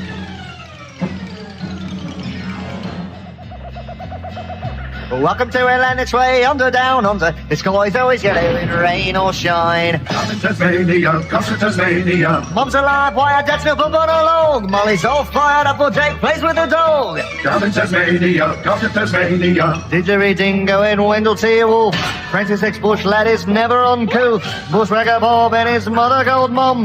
Protestanstically just want to have fun. Boogator and Axel are always left sore. If you have a deal, just come on in more. The platypus brothers are backing about. The Kiwi, the bush rats, and we left anyone out. Oh yeah, don't forget Taz. He put the Taz in Tasmania, down to Tasmania, come to Tasmania. We mean you! Yep. Good Awesome. shit. I don't know why in the hell that theme song has just lived in my brain all these years. There it is. I don't know if I've ever seen that one. 91. I was 13, I guess. Was a little- Probably still a little old for those cartoons, but there it is. 'Cause I think that was even like right after Animaniacs and all the good shit. And they were still trying to, maybe it was before, but it was right around that same time. Animaniacs.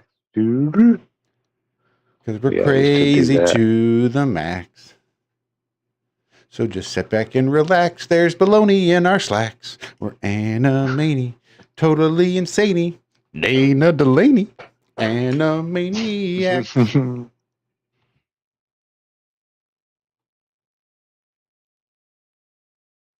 And I did DuckTales Woo! and Darkwing Duck, Tailspin. Yeah, those were all good. Like I I'm wanted to scared like to watch Darkwing now. Duck more than I did.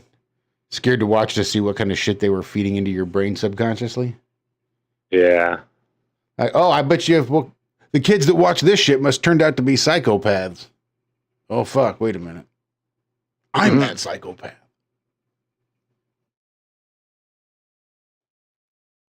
Yeah, Lee Timothy Hay is popular.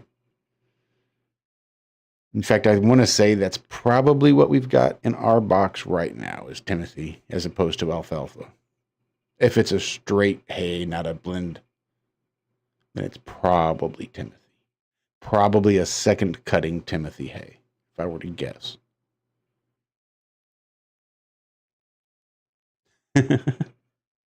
Lee, I'll always be happy to talk about bunnies and hay.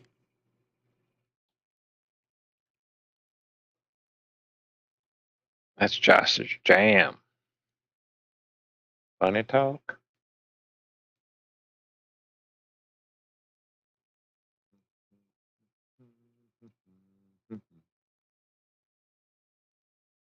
Now I got Animaniacs on my brain.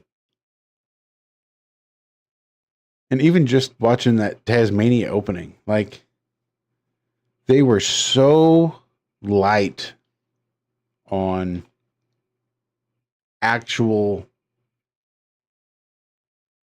like ideas. Like it's not like, hey, we're going to create this thing. It's going to be a spin-off from Taz and it's going to be his whole family there in Tasmania and we're going to create this show about it. No. Like there was like 45 other fucking characters they needed to introduce in there just to create one fucking show. Like they had no clue what the fuck they were doing. Oh, I don't know. How about a bushman that shoots bows and arrows. That'll be fine. Nothing wrong with that. How about a kiwi bird? Sure, a kiwi bird just to pop in every once in a while and just be a kiwi. That'd be cool. Just all kinds of weird stuff. Like, you couldn't just do a cartoon. God forbid.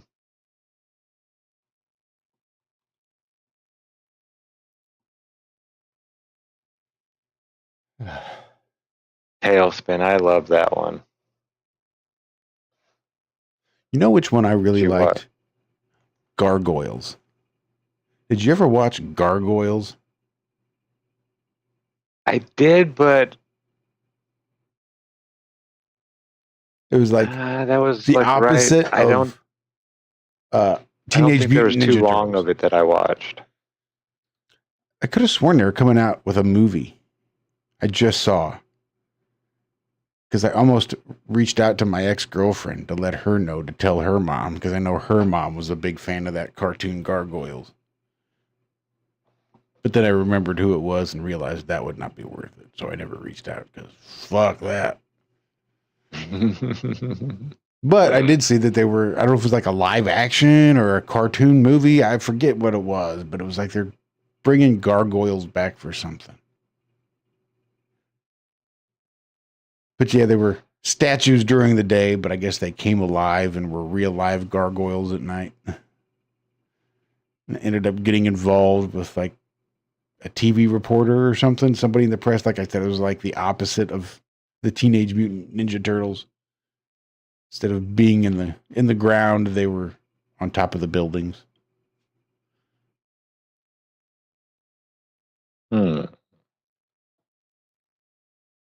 it seems like... kind of. I remember it, but I don't remember watching it like a lot of other stuff that I watched, if that makes sense. Mm-hmm.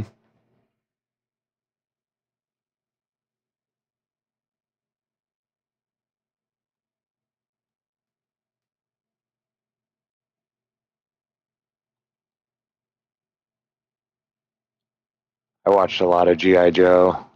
Me too. A lot of X-Men. I was a He-Man guy too. Yeah, oh yeah.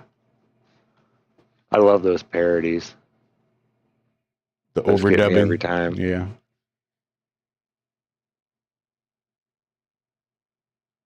Yeah, there's some funny people out there. And it really does sort of, like, I could see how, like, I can see how pressure from mothers and society can sort of create that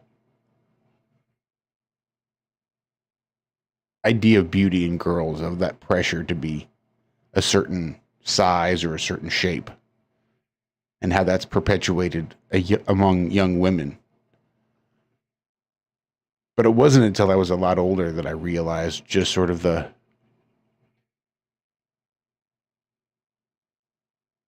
example that was set for guys my age, boys my age, with shows like He-Man.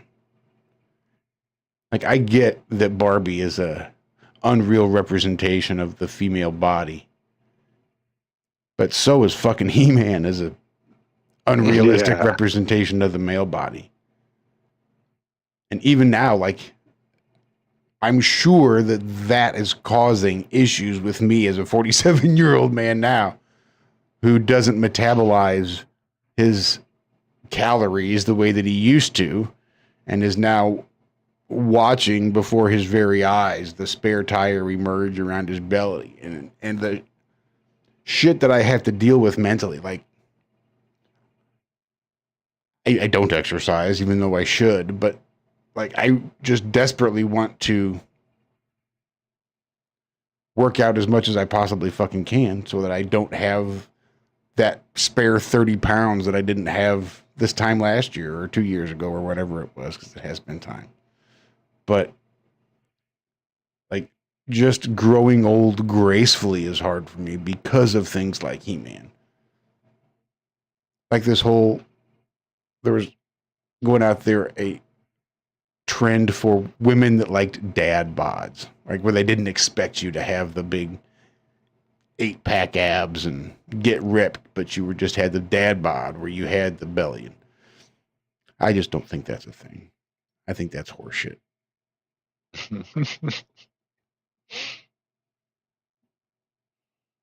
Like if you, I don't care, you could give me 100 women with 10 men lined up, 5 men just fucking ripped and stacked, and 5 guys with just flabby and sloppy. And I do not believe that a majority of those women would prefer dad bods over the gym bods. I just don't believe that to be the truth. Like maybe on a keyboard, or maybe if you're on your telephone answering a poll or a survey. But like when the guy is standing in front of you, like you can poke a roll on the dad bod, or you can like run your hand down the 6-pack abs. I know which one women will choose. I know it. So it's things like that that make it hard for me to get older and not metabolize my food the way that I used to.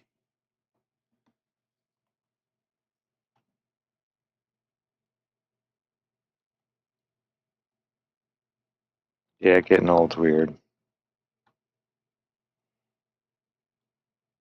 You don't get it until you start doing it. I really thought I'd do it more gracefully. And compared to some people, I guess I really do. Like actresses, Hollywood actresses, they're like 30-year-old women and like, oh, you need Botox. Like that was one of the reasons I really didn't like the last few seasons of Letterkenny, because they just fucked up every woman on that show and made them look weird as fuck with way too much Botox.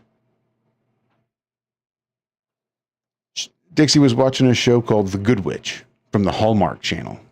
Just like she'll put it on while she's working and it just kind of plays in the background. It's something that's just like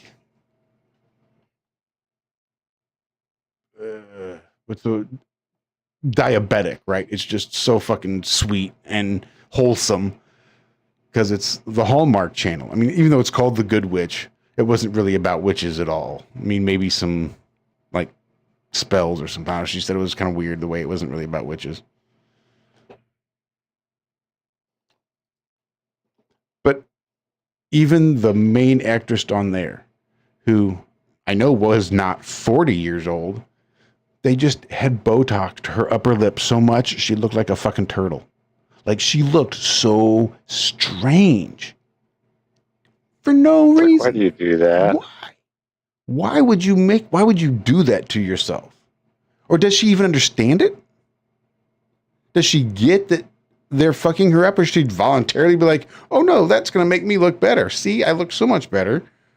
I just don't get it. Why?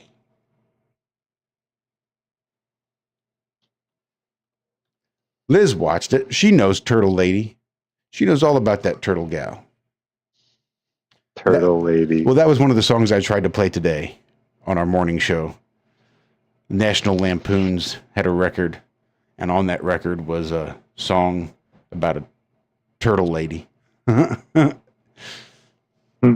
a guy that fell in love at the county fair when he was taking a look at all the sideshows and came across Turtle Lady and fell in love with the Turtle Lady. And how hard it is, and how even Turtle Lady wouldn't be faithful. I ran off with a pinhead, I think is how that song ended.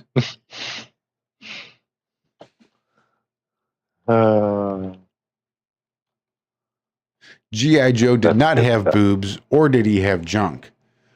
But he filled out all of his shirts. His muscles were always big, and he was always expected to be able to handle every situation.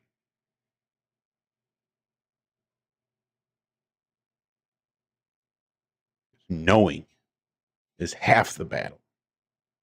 Damn right it is. Extreme violence is the other half.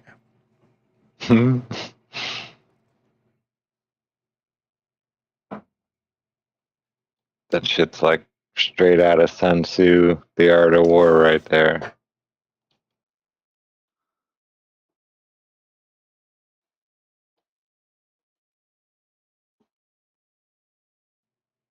And it makes you wonder where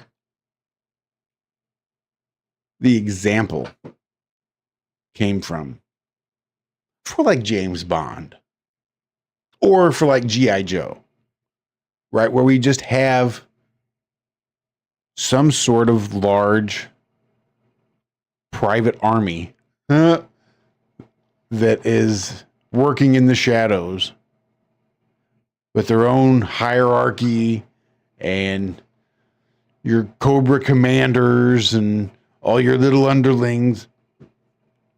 Where all this stuff came from? Like, what was the example that thought we need to really do this? Surely that's not just a fictional invention. I would think there would have to have been one of these large multinational corporations at some point throughout history that created a Cobra-like empire and was working in the shadows to subvert every world government to take over the world themselves. And where's that story in history? I'd like to hear that. Yeah, no doubt. Calling shenanigans. Was that a Rockefeller army?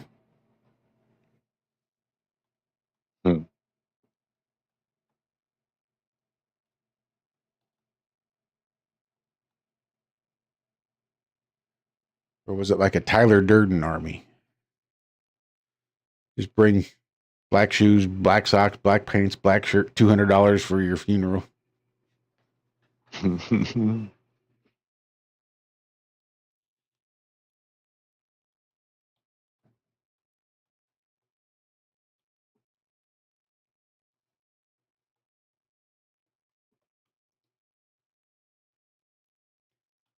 I guess we're coming up on 2 hours. We might as well call it soon. There's no sense in dragging this shit out.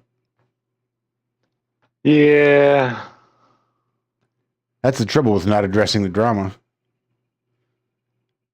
Some weeks are slower. There just ain't a whole lot of shit to talk about. Except the drama that you're not going to talk about anyway.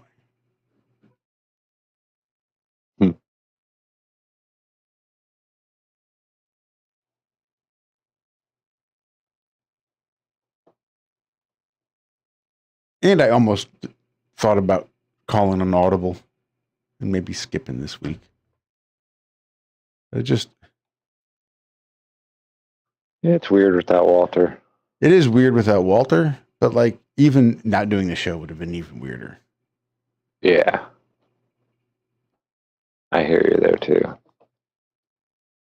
Like I didn't want to not see all you badass people there in chat.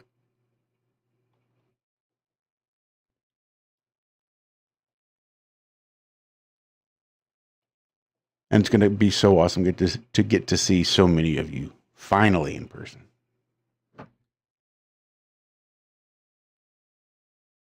Tis true. Yeah, but that's old hat for some of you guys.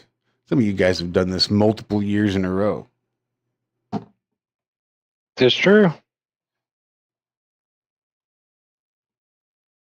But for me, I'm going to have to go out to South Carolina and have my virginity taken. We'll be gentle. Only at first, okay? Maybe. You can start out gentle, but you don't have to stay that way.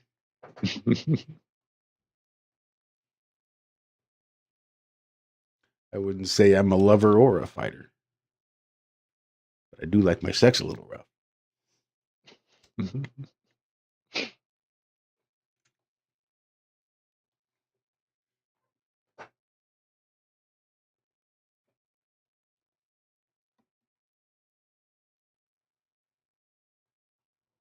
Right. Thank you, chat, for coming to hang out. Yes, thank you. Yeah, we'll catch up with Walter on Monday. We'll find out exactly what it is, and things should be back to normal. We might even find a guest for next week. Who knows? Who knows? Hell, maybe I'll reach out to Jaron. Maybe we'll just do a crossover.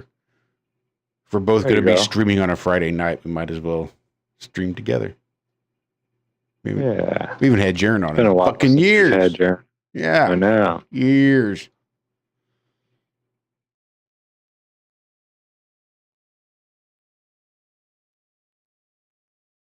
You got anything else there, Zach? Nah. Thank y'all. Coming hanging out. Come to Plateau Plus.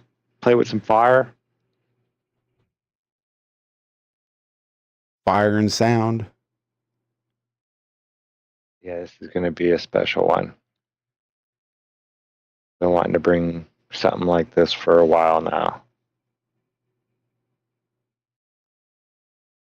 Really want to do the Star in the Jar, but stuff starts getting expensive. It's crazy. I bet the idea sounds, whoa, it's a Star in a Jar. You can do it at home for about $30,000.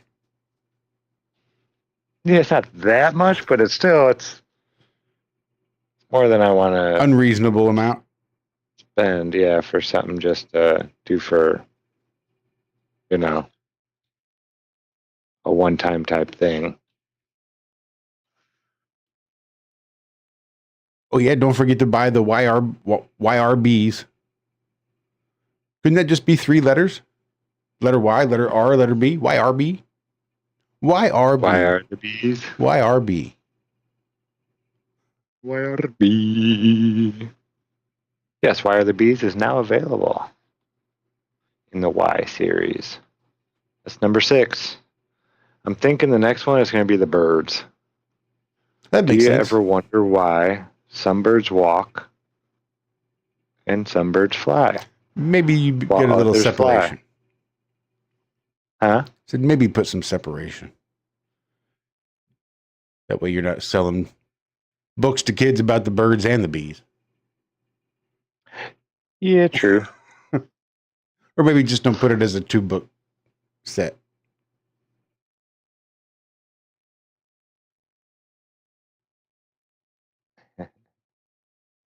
Never even thought about that.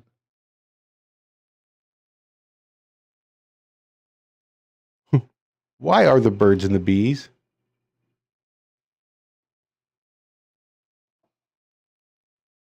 Because I said so.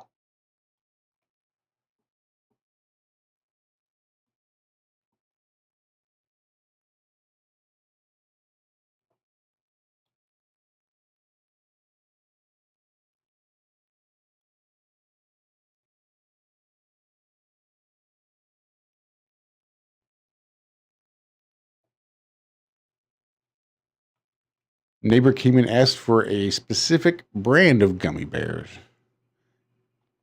Guess what? The girlfriend had a full sealed bottle of that brand that she requested. Gotta love that. God, I love it. I think I interpreted that properly.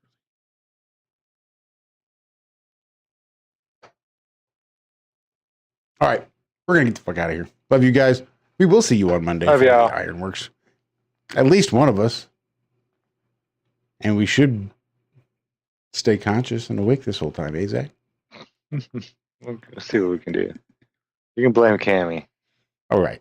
She made me stay up and watch that movie. Weird movie. Which one was it again? Oh, that's right. Eyes Wide Shut. That's right. Yeah. Kubrick's last film. Yeah, watch some of the breakdowns and some of the stuff that goes on with that one. I'm going to have to now, yeah. And you almost have to, it gets to be such a process. Like, it's like a weekend project where you're going to study one of his films and you just got to watch it like 4 times. Watch it twice, watch some breakdowns, watch it once in like quarter speed. Is it fucking nuts? Just the shit that comes out and the shit you see. But I might hop into the old video editor this weekend. So there may be stuff popping up on the channel. Keep your eyes open. Like, subscribe, hit the all notification bell. So you'll know when it is we do release stuff or when it is that we go live, though we do tend to keep a pretty steady schedule of every Monday, Wednesday, and Friday morning from 4 a.m. to 6 a.m. Central.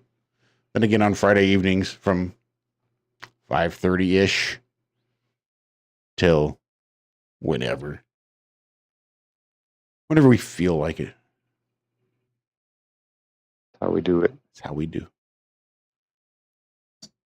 Till then, ladies and gents, be good. Be well. Do good well. Till then, we love you.